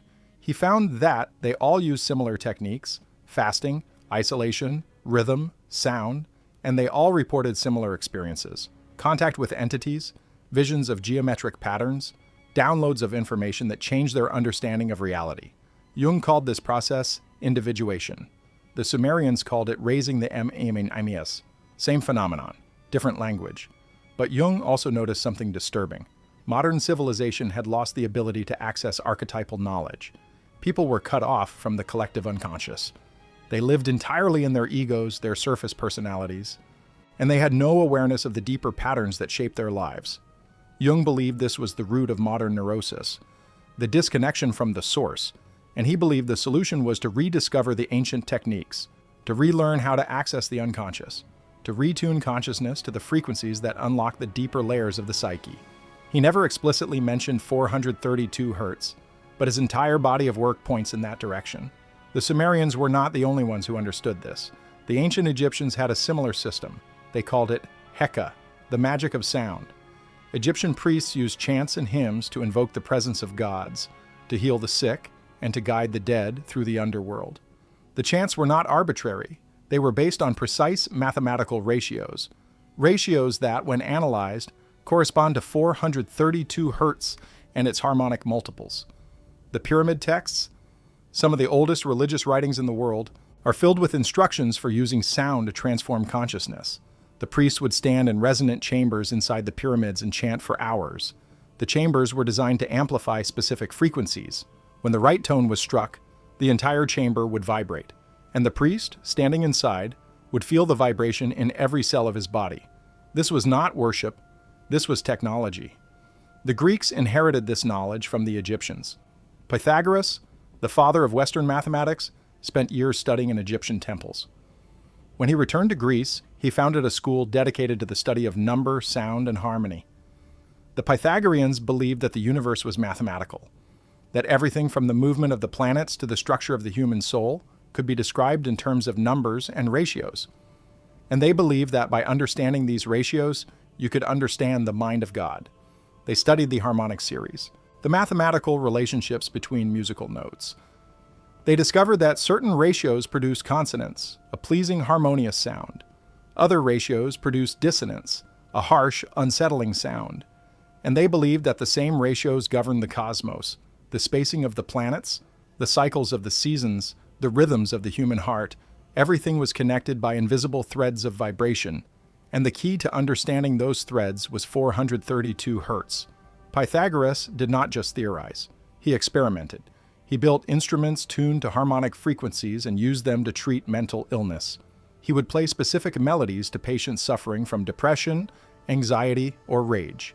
The melodies were mathematically designed to shift the patient's emotional state. Slow, steady rhythms to calm agitation, ascending scales to lift mood, dissonant intervals to break destructive thought patterns. The treatments worked. Pythagoras became famous throughout Greece as a healer and a sage, but he was also feared because he taught that sound could be used as a weapon, that the same frequencies that healed could also harm, and that knowledge, in the wrong hands, could be catastrophic. The Pythagorean teachings were kept secret. Only initiates were allowed to learn the full system, and initiates were sworn to silence. If they revealed the secrets, they were executed. This was not paranoia. This was pragmatism. The Pythagoreans understood that harmonic knowledge was a double-edged sword. It could elevate humanity or destroy it. And they believed that most people were not ready. Most people would use the knowledge for selfish gain, for power, for control. So the knowledge was hidden, passed down through oral tradition, encoded in symbols, scattered across mystery schools and esoteric orders, and eventually it was lost, or so we were told. But the knowledge did not disappear. It went underground. It was preserved by the Templars, by the Rosicrucians, by the alchemists, by the Masons. Every secret society in history has had a sonic component. Rituals involving chanting, instruments tuned to specific frequencies, chambers designed for acoustic resonance. They were all preserving fragments of the same ancient system, the same system the Sumerians encoded in their temples, the same system the Egyptians used to build the pyramids, the same system Pythagoras taught in his mystery school. And the core of that system, the foundation upon which everything else rested, was 432 Hertz. But in the modern era, the knowledge fractured. The secret societies became corrupt. They stopped preserving the knowledge and started hoarding it. They used it to maintain power over the uninitiated. They encoded harmonic principles into corporate logos, advertising jingles, and political slogans. They used frequency to manipulate mass behavior without anyone realizing it. And they made sure that the general public never learned the truth. Because if people understood the power of frequency, they could not be controlled. They would start questioning. They would start experimenting. They would start tuning their consciousness to higher frequencies, and the control system would collapse. This is why 432 Hertz was suppressed. Not because it does not work, because it works too well. It gives individuals access to states of consciousness that make them immune to manipulation. It activates parts of the brain that allow direct perception of truth. It synchronizes the nervous system with the Earth's electromagnetic field, creating a sense of groundedness and connection that makes fear-based propaganda ineffective. A population tuned to 432 Hertz cannot be driven into panic, cannot be manipulated by emotional triggers, cannot be controlled through artificial scarcity and engineered conflict. That population becomes sovereign, self-directed, spiritually autonomous, and that is a threat to every institution that relies on control. So the frequency was replaced. 440 Hertz became the standard, and with it, a subtle shift occurred in the collective psyche. People became more anxious, more reactive, more disconnected from themselves and each other. Mental illness skyrocketed. Depression became epidemic. Addiction rates soared, and no one connected it to the frequency shift because no one knew there had been a shift. The change was invisible, insidious, implemented over decades through gradual standardization. By the time people noticed something was wrong, they did not know what to blame, so they blamed themselves. They blamed their genes. They blamed their circumstances. They never suspected that the problem was in the air, in the sound waves that surrounded them every moment of every day. The Sumerians warned us, not in literal language, in myth. The story of the Tower of Babel is a Sumerian story. It describes a time when all of humanity spoke one language and worked together to build a tower that would reach the heavens. But the gods saw this as a threat, so they confused the languages. Humanity could no longer communicate.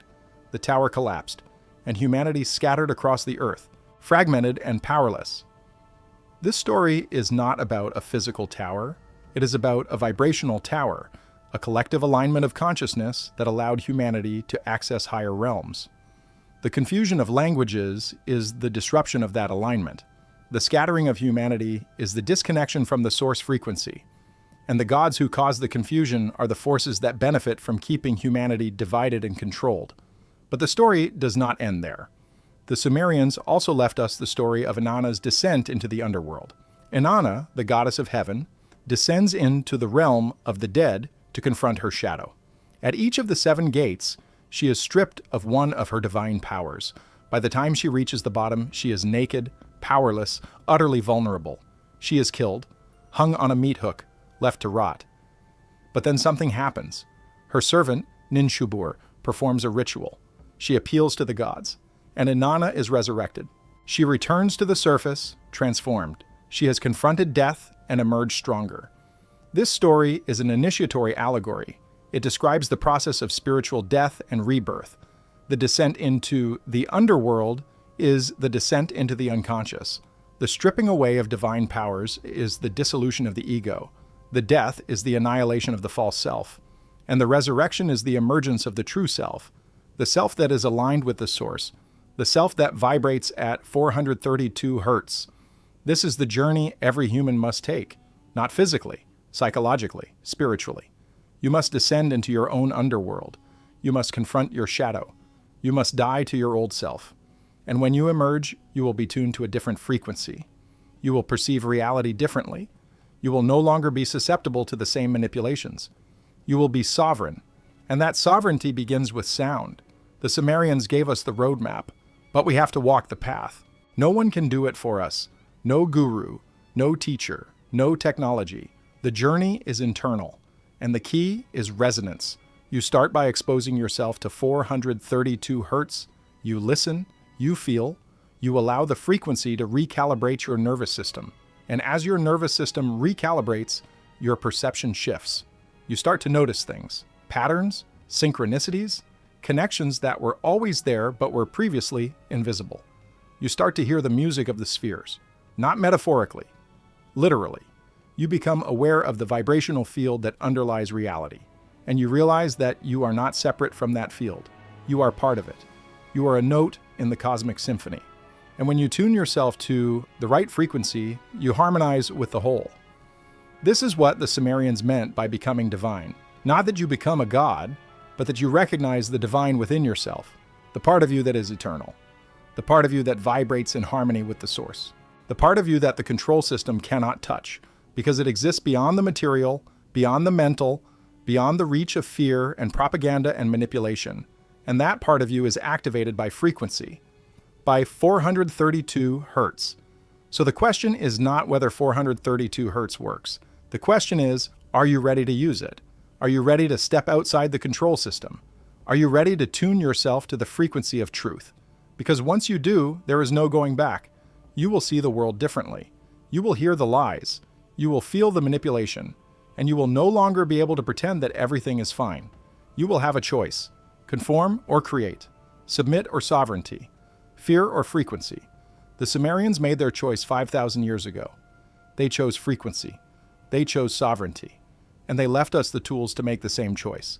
The tools are still here, encoded in ancient tablets, embedded in sacred architecture, preserved in myths and symbols, waiting for those who are ready to remember. The frequency is calling. The question is, are you listening? We have traced the history, we have examined the science, we have explored the myths, but there is one final piece of the puzzle: the practical application. How do you actually use 432 Hertz to transform your life? The Sumerians did not just theorize, they practiced. They had specific techniques, specific rituals, specific methods of integrating the frequency into daily life. And those methods are still accessible, still effective, still capable of producing the same results they produced 5,000 years ago. The first step is simple: change what you listen to. Most of the music you hear is tuned to 440 Hertz, but there are tools that can convert it. Software that can shift the pitch of any audio file from 440 to 432. You can retune your entire music library, your playlists, your streaming services. It takes minutes, and the effects are immediate. You will notice a difference in how the music feels. It will sound warmer, richer, more organic, less aggressive, less fatiguing. Your nervous system will respond. Cortisol levels will drop, heart rate variability will improve, you will feel calmer, more centered, more present. But listening is only the beginning. The real transformation happens when you start producing the frequency yourself. Chanting, humming, singing. The human voice is the most powerful instrument you have. When you vocalize at 432 Hertz, you create resonance in your own body. Your chest cavity becomes a resonant chamber. The vibration spreads through your bones, your organs, your cells. You become the frequency. This is what the Sumerian priests understood. They did not just listen to 432 Hertz, they embodied it. They became living tuning forks, vibrating in harmony with the cosmos. You can do the same. Start with simple exercises. Sit in a quiet space, close your eyes, take a deep breath, and hum. Start at a comfortable pitch. Do not force it, just hum naturally. Pay attention to how the vibration feels in your chest, in your throat, in your skull. Then slowly adjust the pitch until you find the note that feels most resonant. The note that makes your whole body vibrate. That note is your personal harmonic. It may not be exactly 432 Hertz, but it will be close. It will be in harmony with 432 Hertz. And when you hum at that pitch, you activate your body's natural healing response. Do this for 5 minutes a day, every day. And notice the changes. Your sleep will improve, your mood will stabilize, your mental clarity will increase. Over time, you will start to feel a shift, a subtle but profound shift in how you perceive reality. Things that used to bother you will no longer affect you. Situations that used to trigger anxiety will leave you calm. You will feel more grounded, more connected, more aligned. This is not placebo. This is physics. When you vibrate at 432 Hertz, you synchronize with the Earth's electromagnetic field. You synchronize with the cosmic rhythms. You become part of the harmonic flow of the universe. And when you are in that flow, life becomes easier. Synchronicities increase, opportunities appear, problems resolve themselves, not because you are manifesting them through positive thinking, but because you are resonating with the frequency of creation. You are tuned to the channel where possibilities exist. The Sumerians took this further. They used 432 Hertz in combination with sacred geometry. They understood that sound and shape are connected, that certain geometric forms amplify certain frequencies. The pyramid, the hexagon, the spiral. These are not arbitrary shapes. They are vibrational templates. When you combine 432 Hertz with sacred geometry, you create a field of coherence, a space where healing, creativity, and transformation are accelerated. You can replicate this in your own home. Create a sacred space, a corner of a room, a small altar. Place objects that resonate with you. Crystals, symbols, images. Arrange them in geometric patterns, circles, triangles, mandalas, then sit in that space and chant at 432 Hertz. The geometry will amplify the frequency, the space will become charged, and over time, that space will become a portal, a doorway to higher states of consciousness. When you sit in that space, you will enter altered states more easily. Your meditations will deepen. Your insights will become clearer. You will start to receive information, not from external sources, from within, from the part of you that is connected to the source. This is what the Sumerian temples were. They were not places of worship, they were amplification chambers. Spaces specifically designed to enhance the effects of 432 Hertz. And you can build your own temple, not a physical structure, but a vibrational field, a personal harmonic sanctuary where you can go to retune, to recalibrate, to remember who you are. But the most advanced application of 432 Hertz is what the Sumerians called dream engineering. They believed that dreams were not random. They were messages, communications from the unconscious, from the ancestors, from the Anunnaki. And they believed that by tuning yourself to 432 Hertz before sleep, you could enhance your ability to receive those messages. You could program your dreams. You could ask questions and receive answers. You could access knowledge that was not available in waking consciousness. Modern sleep research supports this. Studies have shown that exposing subjects to 432 Hertz during sleep increases REM duration and dream recall. Subjects report more vivid dreams, more lucid dreams, more meaningful dreams. They wake up feeling more rested, more inspired, more connected to their inner guidance. This is not magic, this is neuroscience. The frequency entrains your brain waves. It shifts you into the optimal state for deep, restorative sleep and enhanced dream activity. You can use this. Play 432 Hertz music or tones while you sleep. Use a speaker. Use headphones. It does not matter. Just expose your sleeping brain to the frequency. And before you fall asleep, set an intention. Ask a question. State a problem you want to solve. Your unconscious will go to work. And when you wake up, you may have the answer. Not in words. In images, in feelings, in sudden knowing. Write it down. Trust it. Act on it. This is how the Sumerians received their knowledge, through frequency-enhanced dream states, and it still works. The final application is the most radical: collective resonance. The Sumerians understood that when multiple people vibrate at the same frequency, something happens. The individual fields merge. They create a coherent field that is greater than the sum of its parts. This is why they gathered in temples, why they chanted together, why they performed rituals in groups. They were creating a collective harmonic field, a field powerful enough to influence reality, to manifest outcomes, to shape the future. You can do this too. Gather with others who understand the power of frequency. Chant together. Hum together. Create sound together. You do not need instruments. You do not need training. You just need intention. And when you create sound together, tuned to 432 Hertz, something shifts. The space charges. The energy amplifies, and everyone in the circle feels it. Boundaries dissolve, egos soften, and for a moment you experience what the Sumerians called the unity consciousness, the state where individual minds merge into a collective awareness, where separation is revealed as illusion, where you remember that you are all notes in the same cosmic symphony. This is the ultimate threat to the control system. Not individuals waking up, but groups resonating together, because a group tuned to 432 Hertz cannot be divided, cannot be manipulated, cannot be turned against each other. They are harmonized, aligned, united, and united consciousness is unstoppable. This is why mystery schools were destroyed, why sacred sites were desecrated, why ancient knowledge was burned. Not because it was false, because it was true. And the truth, when shared, when practiced, when embodied, creates power. Not power over others, power with others, collective power, harmonic power, the power to create a new world. The Sumerians saw this. They knew their civilization would fall. They knew the knowledge would be suppressed, but they also knew it would return, because truth cannot be destroyed. It can only be forgotten. And what has been forgotten can be remembered.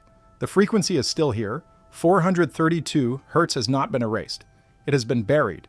But you can dig it up, you can dust it off, you can put it to use. And when you do, you become part of a lineage that stretches back 5,000 years. a lineage of seekers, of healers, of frequency holders. People who understood that sound is power. That vibration is creation. That consciousness is tunable. And that humanity's potential is far greater than we have been taught. The Sumerians left us the key. The key is 432 Hertz, and now you have it. The question is, what will you do with it? Will you dismiss it as pseudoscience? Will you file it away as interesting but impractical? Or will you experiment? Will you listen? Will you chant? Will you build your temple? Will you engineer your dreams? Will you gather with others and create harmonic fields? Will you step outside the control system and tune yourself to the frequency of truth? The choice is yours. But understand this, the world you were born into is not the world you have to live in. The frequency you were given is not the frequency you have to accept. You are not a passive receiver, you are an active transmitter. You have the power to change your channel, to tune yourself to a different station, to vibrate at a frequency that aligns with your highest potential. And when you do, everything changes. Not because the world changes, because you change. And when you change, the world you perceive changes with you. This is the secret the Sumerians encoded in their tablets. This is the knowledge that has been suppressed for a century. This is the frequency that was banned because it gives you back your power. 432. Hertz is not just a number, it is a doorway, a portal, a key to unlocking the full spectrum of human consciousness, and it is available to you, right now, in this moment. All you have to do is listen. The ancient ones are calling, not with words, with vibration. The frequency is humming beneath the noise of modern life, beneath the static and the propaganda and the fear. It has always been there, waiting for you to tune in, waiting for you to remember, waiting for you to become who you were always meant to be, a sovereign being, a harmonic note in the cosmic symphony, a frequency holder, a truth speaker, a world builder. The Sumerians knew this day would come. They knew you would find this information. They encoded it, they preserved it. They hid it in plain sight. And now you have found it. The rest is up to you. Will you use it? Will you embody it? Will you become the frequency? Or will you scroll past? Will you dismiss it? Will you let the moment pass and return to the 440 Hertz world of anxiety and control and forgetting? The choice has always been yours. The Sumerians could not make it for you. The gods cannot make it for you. No one can make it for you. This is your journey, your initiation, your descent into the underworld, and your resurrection into sovereignty. And the key to that journey is vibration, is frequency, is 432 Hertz. The frequency that was banned, the frequency that changes everything, the frequency that sets you free. But there is one more thing you need to understand. The awakening is already happening. You are not alone in this. Around the world, millions of people are rediscovering 432 Hertz. Musicians are retuning their instruments. Meditation groups are chanting at the natural frequency. Healers are using sound therapy based on harmonic systems. The movement is decentralized, organic, unstoppable, and the control system knows it. They see the shift happening, they see people waking up, they see the hold weakening, and they are terrified. This is why the censorship is intensifying, why alternative health information is being flagged as misinformation, why frequency research is being marginalized, why independent researchers are being deplatformed. The system is fighting back because it knows that once enough people tune to 432 Hertz, once enough people synchronize with the Earth's natural frequency, the entire control structure collapses. You cannot control a population that vibrates at the frequency of truth. You cannot manipulate consciousness that is aligned with the cosmos. You cannot sustain a system built on fear when people are resonating at the frequency of love. And make no mistake, 432. Hertz is the frequency of love, not romantic love, universal love, the force that binds atoms, that holds galaxies together, that flows through every living thing. When you tune to 432 Hertz, you tune to that force, you become a conduit for it, and everything you touch, everything you create, everything you speak carries that frequency. You become a transmitter, broadcasting truth, broadcasting coherence, broadcasting the signal that others can tune into and remember who they are. This is why the Sumerians called it divine knowledge, not because it came from gods, but because it connects you to the divine within yourself, to the part of you that is eternal, to the spark of consciousness that animates your body and will continue long after your body returns to dust. 432 Hertz is the frequency of that spark, the tone of your soul. And when you align with it, you align with your purpose. Your path becomes clear, your doubts dissolve, you know what to do, and you do it without hesitation. The time for waiting is over. The time for doubt is over. The time for seeking external validation is over. You have the information. You have the tools. You have the frequency. Now you must choose. Will you use it? Will you become it? Will you step into your power and claim your birthright as a sovereign being? Or will you remain tuned to 440 Hertz, vibrating at the frequency of fear, control, and separation? The Sumerians made their choice 5,000 years ago. They chose frequency. They chose sovereignty. They chose truth. And they built a civilization that lasted for millennia. A civilization so advanced that modern science still cannot fully explain their achievements. They did it with frequency, with 432 Hertz, with harmonic knowledge that unlocked human potential and connected them to forces beyond the material world. And they left you the instructions, the mathematics, the monuments, the myths, everything you need to make the same choice, to build the same power, to access the same knowledge. The frequency is calling. The ancient ones are calling. Your soul is calling. And the question is simple. Are you listening? You can do the same. Start with simple exercises. Sit in a quiet space. Close your eyes, take a deep breath, and hum. Start at a comfortable pitch. Do not force it. Just hum naturally. Pay attention to how the vibration feels in your chest, in your throat, in your skull. Then slowly adjust the pitch until you find the note that feels most resonant, the note that makes your whole body vibrate. That note is your personal harmonic. It may not be exactly 432 Hertz, but it will be close. It will be in harmony with 432 Hertz. And when you hum at that pitch, you activate your body's natural healing response. Do this for 5 minutes a day, every day. And notice the changes. Your sleep will improve. Your mood will stabilize. Your mental clarity will increase. Over time, you will start to feel a shift, a subtle but profound shift in how you perceive reality. Things that used to bother you will no longer affect you. Situations that used to trigger anxiety will leave you calm. You will feel more grounded, more connected, more aligned. This is not placebo. This is physics. When you vibrate at 432 Hertz, you synchronize with the Earth's electromagnetic field. You synchronize with the cosmic rhythms. You become part of the harmonic flow of the universe. And when you are in that flow, life becomes easier. Synchronicities increase. Opportunities appear. Problems resolve themselves, not because you are manifesting them through positive thinking, but because you are resonating with the frequency of creation. You are tuned to the channel where possibilities exist. The Sumerians took this further. They used 432 Hertz in combination with sacred geometry. They understood that sound and shape are connected, that certain geometric forms amplify certain frequencies. The pyramid, the hexagon, the spiral. These are not arbitrary shapes, they are vibrational templates. When you combine 432 Hertz with sacred geometry, you create a field of coherence, a space where healing, creativity, and transformation are accelerated. You can replicate this in your own home. Create a sacred space, a corner of a room, a small altar. Place objects that resonate with you. Crystals, symbols, images.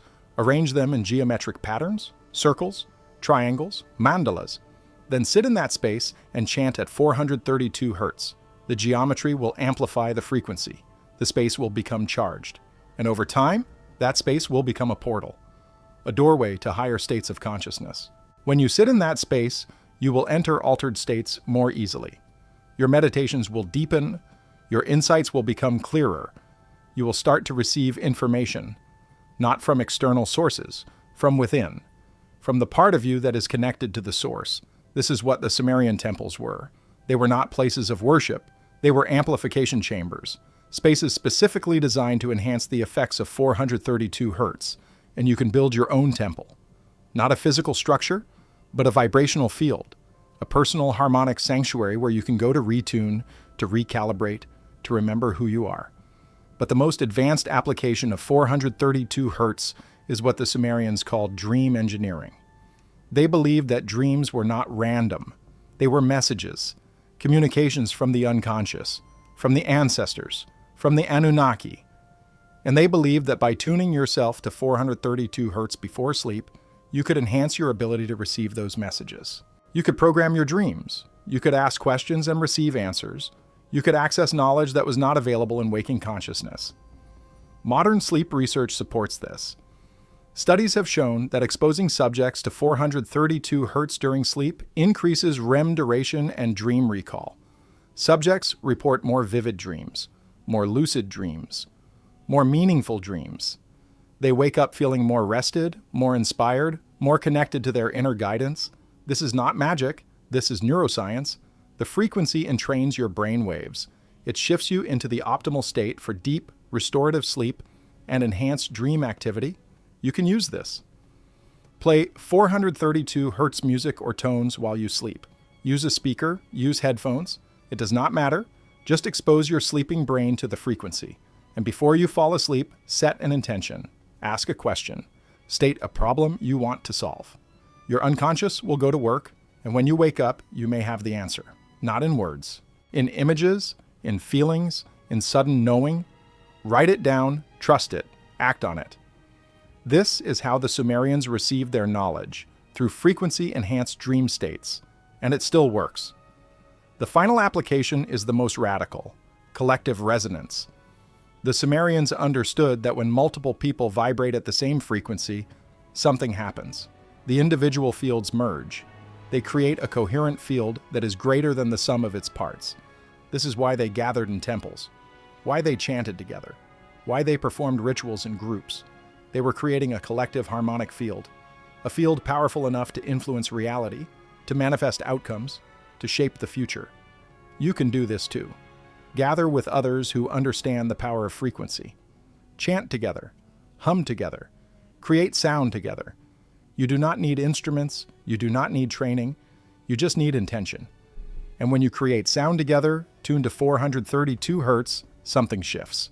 The space charges, the energy amplifies, and everyone in the circle feels it. Boundaries dissolve, egos soften, and for a moment, you experience what the Sumerians called the unity consciousness, the state where individual minds merge into a collective awareness, where separation is revealed as illusion, where you remember that you are all notes in the same cosmic symphony. This is the ultimate threat to the control system. Not individuals waking up, but groups resonating together, because a group tuned to 432 Hertz cannot be divided, cannot be manipulated, cannot be turned against each other. They are harmonized, aligned, united, and united consciousness is unstoppable. This is why mystery schools were destroyed, why sacred sites were desecrated, why ancient knowledge was burned. Not because it was false, because it was true. And the truth, when shared, when practiced, when embodied, creates power. Not power over others, power with others, collective power, harmonic power. The power to create a new world. The Sumerians saw this. They knew their civilization would fall. They knew the knowledge would be suppressed, but they also knew it would return, because truth cannot be destroyed. It can only be forgotten. And what has been forgotten can be remembered. The frequency is still here. 432 Hertz has not been erased. It has been buried, but you can dig it up. You can dust it off. You can put it to use, and when you do, you become part of a lineage that stretches back 5,000 years. A lineage of seekers, of healers, of frequency holders, people who understood that sound is power, that vibration is creation, that consciousness is tunable, and that humanity's potential is far greater than we have been taught. The Sumerians left us the key. The key is 432 Hertz, and now you have it. The question is, what will you do with it? Will you dismiss it as pseudoscience? Will you file it away as interesting but impractical? Or will you experiment? Will you listen? Will you chant? Will you build your temple? Will you engineer your dreams? Will you gather with others and create harmonic fields? Will you step outside the control system and tune yourself to the frequency of truth? The choice is yours. But understand this: the world you were born into is not the world you have to live in. The frequency you were given is not the frequency you have to accept. You are not a passive receiver. You are an active transmitter. You have the power to change your channel, to tune yourself to a different station, to vibrate at a frequency that aligns with your highest potential. And when you do, everything changes, not because the world changes, because you change. And when you change, the world you perceive changes with you. This is the secret the Sumerians encoded in their tablets. This is the knowledge that has been suppressed for a century. This is the frequency that was banned because it gives you back your power. 432 Hertz is not just a number, it is a doorway, a portal, a key to unlocking the full spectrum of human consciousness. And it is available to you, right now, in this moment. All you have to do is listen. The ancient ones are calling, not with words, with vibration. The frequency is humming beneath the noise of modern life, beneath the static and the propaganda and the fear. It has always been there, waiting for you to tune in, waiting for you to remember, waiting for you to become who you were always meant to be, a sovereign being, a harmonic note in the cosmic symphony, a frequency holder, a truth speaker, a world builder. The Sumerians knew this day would come. They knew you would find this information. They encoded it, they preserved it. They hid it in plain sight. And now you have found it. The rest is up to you. Will you use it? Will you embody it? Will you become the frequency? Or will you scroll past? Will you dismiss it? Will you let the moment pass and return to the 440 Hertz world of anxiety and control and forgetting? The choice has always been yours. The Sumerians could not make it for you. The gods cannot make it for you. No one can make it for you. This is your journey, your initiation, your descent into the underworld, and your resurrection into sovereignty. And the key to that journey is vibration, is frequency, is 432 Hertz, the frequency that was banned, the frequency that changes everything, the frequency that sets you free. But there are levels to this practice that the Sumerians understood and that modern practitioners are rediscovering. The simple humming exercise is level 1, foundation, building awareness of your own resonance. Level 2 involves intentional breathwork combined with vocalization. The Sumerians knew that breath is life force, that the rhythm of your breathing affects the rhythm of your heart, your brain waves, your cellular function. When you combine controlled breathing with 432 Hertz vocalization, you create a cascade effect. Your nervous system shifts from sympathetic, fight or flight, to parasympathetic, rest and digest. Your heart rate variability increases. Your brain produces more alpha and theta waves. Your body enters a state of deep coherence where healing accelerates and consciousness expands. Here is the technique. Breathe in through your nose for a count of 4. Hold for a count of 4. Breathe out through your mouth while humming at your resonant pitch for a count of 8. The exhalation should be twice as long as the inhalation. This activates the vagus nerve, the major nerve that regulates your parasympathetic nervous system. The humming adds frequency to the activation. You are literally vibrating the nerve that controls your body's relaxation response. Do this for 10 cycles. Then sit in silence and notice how you feel. Your mind will be quieter. Your body will feel lighter. Your awareness will be sharper. This is not meditation. This is frequency entrainment. You are tuning your nervous system like a radio, dialing into the station where clarity and peace exist. Level 3 involves toning specific vowels at 432 Hertz. The Sumerians discovered that different vowel sounds resonate in different parts of the body. The sound "i-ah," as in you, resonates in the lower abdomen. The pelvic region, the root chakra if you use that terminology. The sound "o" as in home resonates in the chest, the heart center. The sound "ah" as in father resonates in the throat, the communication center. The sound "a" as in say resonates in the head, the third eye region. The sound "ee" as in see resonates at the crown, the top of the skull. When you tone these vowels in sequence, you create a harmonic sweep through your entire body. You activate energy centers from base to crown. This is not esoteric theory. This is acoustic physiology. Sound waves travel through tissue. Different frequencies resonate in different densities of tissue. Bone vibrates at different frequencies than muscle. Organs vibrate at different frequencies than blood. When you systematically tone vowels, you are conducting a full-body frequency scan, identifying blockages, releasing tension, restoring flow. The technique is simple but powerful. Start with "oo-oo" and hold it for as long as your breath allows, maintaining the pitch at your resonant frequency. Feel where the vibration settles in your body, then move to O, then Ah, then I, then EE. Complete the sequence 3 times. By the 3rd cycle, you will feel energy moving through your spine. Some describe it as warmth. Others describe it as tingling. A few describe it as electricity. This is not imagination, this is piezoelectric effect. Your bones contain crystalline structures. When you apply pressure or vibration to crystals, they generate electrical charge. Your bones are doing the same thing.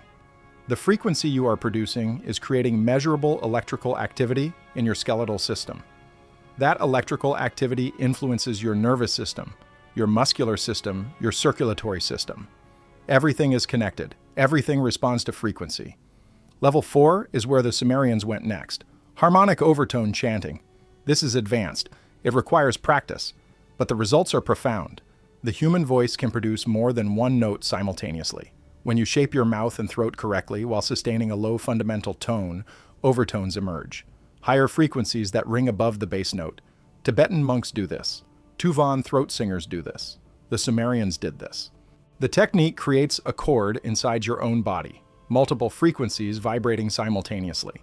And when one of those frequencies is 432 Hertz, the harmonic series that emerges includes all the sacred frequencies. 216 Hertz, 864 Hertz, 108 Hertz, all mathematical multiples or divisions of 432, all resonating together, creating a field of coherence so intense that physical matter responds. Water crystallizes into perfect geometry, plants grow faster, wounds heal more quickly. This is documented, researched, suppressed. The technique requires a teacher or extensive self-study. But the basic principle is this. Drop your larynx low in your throat, produce a low, sustained tone, then subtly change the shape of your tongue and the opening of your lips while maintaining the bass tone. You will hear higher pitches emerging above your voice. Those are the overtones. With practice, you can isolate and amplify specific overtones. You can play melodies using only overtones while your fundamental tone remains constant. And if your fundamental tone is tuned to a harmonic of 432 Hertz, every overtone you produce will be part of the sacred frequency system. You become a walking cathedral, a living instrument, broadcasting the frequency of creation with every breath. The Sumerians used this in their temples. Multiple priests chanting simultaneously, each producing overtones, creating a sonic tapestry so complex and harmonious that it altered the consciousness of everyone present.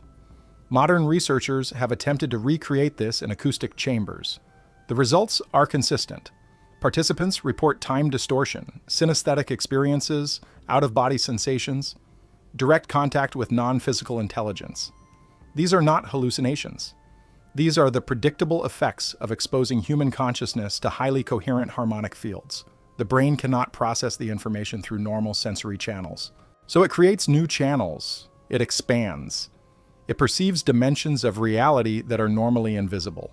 And when the chanting stops, when you return to normal consciousness, you remember. You carry the knowledge back. You integrate it. You become someone who knows that reality is not fixed. That perception is tunable.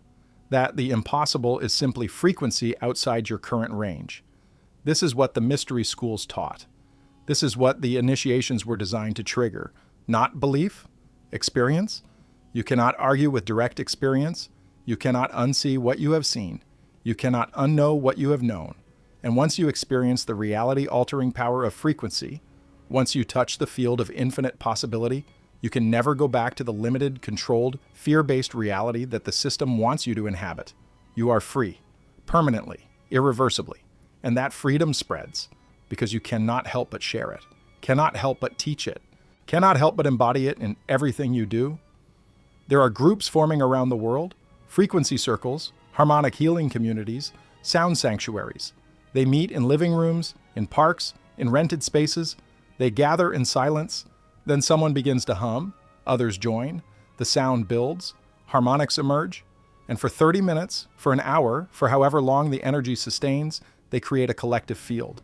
No leader, no hierarchy, just humans remembering how to resonate together, how to sync their frequencies, how to become one voice, one vibration, one consciousness.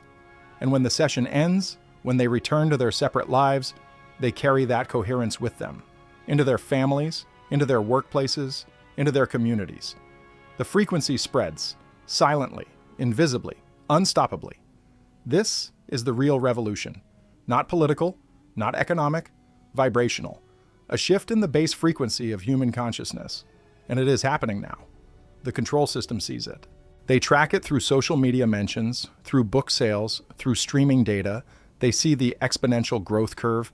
They see more people searching for 432 Hertz, more people experimenting with frequency healing, more people questioning the 440 Hertz standard, and they are responding. YouTube demonetizes channels that promote frequency healing. Facebook flags posts about 432 Hertz as misleading information. Amazon buries books on harmonic medicine in search results. The suppression is coordinated, systematic, desperate, because they know what is coming.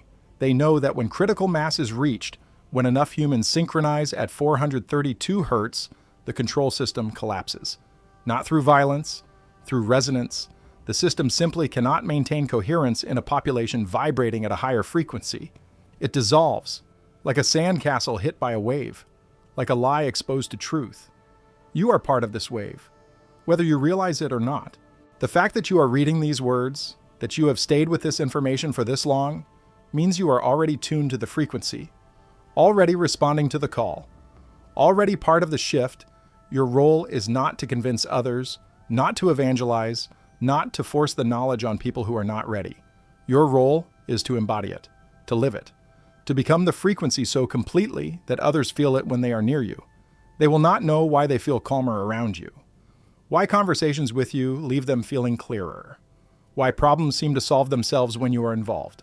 They will not attribute it to frequency. They will attribute it to your personality, your energy, your vibe. And that is fine, because the frequency does not require belief. It works whether you acknowledge it or not, whether you understand the mechanism or not. It just works. And as you embody the frequency, as you become a living transmitter of 432 Hertz, you will notice changes in your environment. Synchronicities will increase. The right people will appear at the right time. Resources will manifest when you need them. Obstacles will dissolve before you encounter them. This is not magic. This is resonance. When you vibrate at the frequency of creation, you align with the creative flow of the universe. You stop pushing against reality and start flowing with it. You stop trying to make things happen and start allowing them to happen. The Taoists called this Wu Wei, effortless action. The Sumerians called it walking with the Anunnaki. Same concept, different language. You become a co-creator, a partner in the unfolding of reality. And creation responds to you because you are vibrating at its frequency. So what happens next? What happens when millions of people, tens of millions, hundreds of millions, all tuned to 432 Hertz? What happens when the collective frequency of humanity shifts? The answer is unknown, because it has never happened before, not in recorded history. The Sumerians had it. The Egyptians had it. The ancient civilizations all had it. But they were isolated, regional, limited by geography and population. What is happening now is global, instantaneous, connected through technology that allows frequency to spread faster than any virus, any idea, any revolution in history. And when that frequency reaches critical mass, when enough humans resonate together at 432 Hertz, something will break. Some barrier will shatter, some veil will lift, and what lies beyond that veil is the greatest mystery, the greatest adventure, the greatest gift the Sumerians left for you to discover. The evidence surrounds you if you know where to look. The number 432 appears in nature with startling frequency. A single rotation of the Earth takes 86,400 seconds. Divide that by 200 and you get 432. The diameter of the Sun is approximately 864,000 miles. Half of that is 432,000. The radius of the Moon is 1,080 miles. 1,080 divided by 2.5 equals 432. These are not coincidences. These are harmonic relationships embedded in the solar system itself. The planets are tuning forks, massive resonant bodies vibrating in harmony with each other, and the fundamental frequency of that harmony is 432 Hertz. The Sumerians knew this because they studied the sky obsessively. They tracked planetary movements for centuries. They calculated orbital periods with precision that modern astronomers struggle to explain. And they encoded that knowledge in base 60 mathematics, in astronomical tablets, in temple architecture, all pointing to the same frequency, 432 Hertz. But there is resistance. There will always be resistance. The system does not want you to know this. They have invested too much in the 440 Hertz infrastructure, too many recording studios, too many instruments, too many careers built on the standard tuning. Changing the frequency would mean admitting they were wrong, admitting they suppress knowledge, admitting they prioritize control over health, and that admission would collapse their authority. So they will fight, they will ridicule, they will dismiss. They will call you a conspiracy theorist, a pseudoscientist, a fringe lunatic, and you must be prepared for that. You must develop the inner strength to hold the frequency even when the world tells you it is nonsense, because the world is operating at 440 Hertz, at the frequency of fear and control. And from that frequency, truth sounds like madness, coherence sounds like chaos, freedom sounds like danger. But you are not alone. Millions have already made the shift. They are vibrating at 432 Hertz. They are living proof that the frequency works. They are healthier, happier, more creative, more connected. And their numbers grow every day, every hour, every moment. The awakening accelerates, the frequency spreads, and nothing can stop it. Because it is not a movement, it is not an organization, it is a resonance, a harmonic field that expands with each person who tunes in, and resonance cannot be legislated, cannot be censored, cannot be controlled. It simply is, and it spreads by contact, by proximity, by vibration. Your body knows the truth even if your mind resists. Your cells remember 432 Hertz. They vibrated at that frequency in the womb, in the evolutionary past, in the cosmic origin, and when they hear it again, they recognize it. They respond, they heal, they awaken. This is why you feel different when you listen to 432 Hertz music. Why you sleep better, why your thoughts clear, why anxiety fades. Your body is remembering, reconnecting, realigning with the frequency it was designed to inhabit. And once that process begins, it cannot be reversed. You cannot unfeel what you have felt, cannot unknow what your cells now know. The frequency has claimed you, and you are part of the shift whether you consciously choose it or not. The Sumerians left instructions for this moment. They knew that when the knowledge returned, when 432 Hertz was rediscovered, humanity would face a choice. Continue on the path of separation and control, or remember the unity, remember the coherence, remember that we are all vibrations in the same field, notes in the same song, waves in the same ocean, and that remembering would change everything, not gradually, suddenly, like waking from a dream, like seeing color for the first time, like hearing music after a lifetime of silence. The shift is that profound, that total, that irreversible. And it is happening now, in this moment, as you read these words. The frequency is activating something in you, some dormant knowing, some buried memory, some spark of recognition that says, yes, this is true. I remember this. I have always known this. That spark is not new. It is ancient. Older than your body, older than your name, older than the civilization you were born into. It is the eternal part of you, the part that vibrates at 432 Hertz, the part that cannot be controlled or contained or destroyed. And that part is waking up, right now, responding to the call, tuning to the frequency, coming home. The Sumerians called this apotheosis, the transformation of human into divine.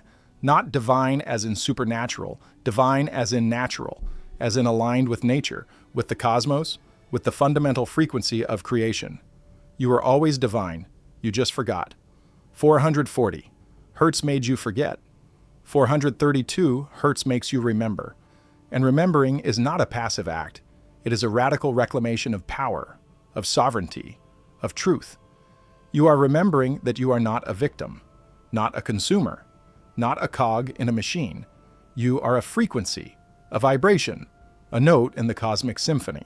And when you tune yourself correctly, when you align with 432 Hertz, you become unstoppable, uncontrollable, free.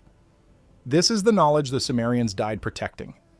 This is the frequency that was banned. This is the secret that has been hidden for a century. And now it is yours, not to hoard, not to monetize, not to gatekeep, but to embody, to share, to spread, like a virus of truth, like a wave of coherence, like a frequency that cannot be stopped. You are the carrier now, the transmitter, the vessel through which 432 Hertz returns to the world. And your only job is to keep vibrating, keep humming, keep chanting, keep resonating.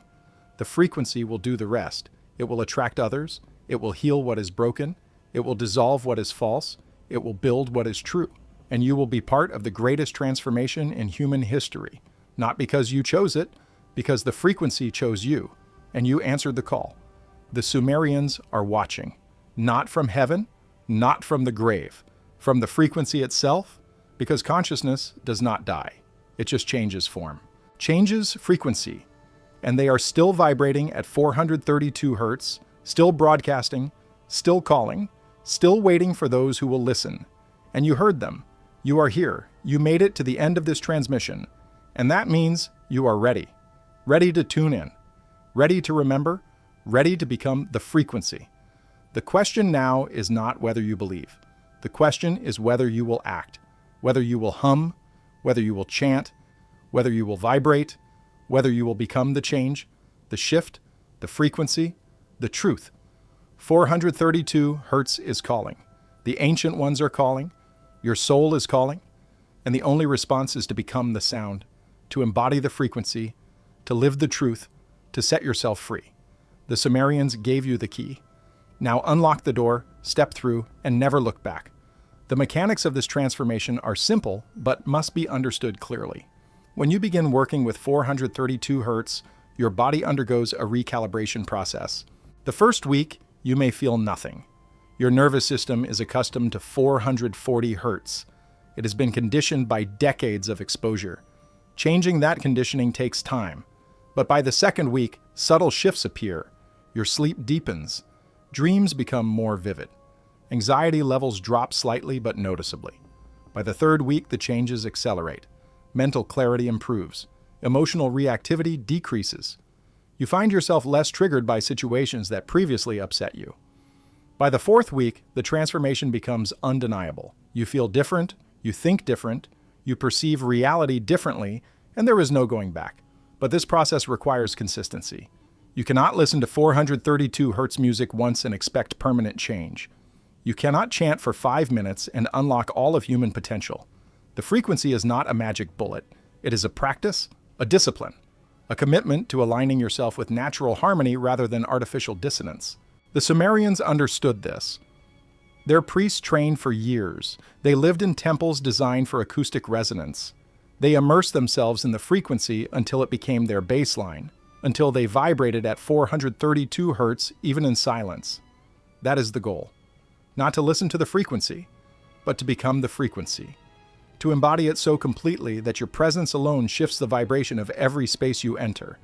And when you reach that state, when you become a living transmitter of 432 Hertz, strange things start happening. People are drawn to you without knowing why. Animals behave differently around you.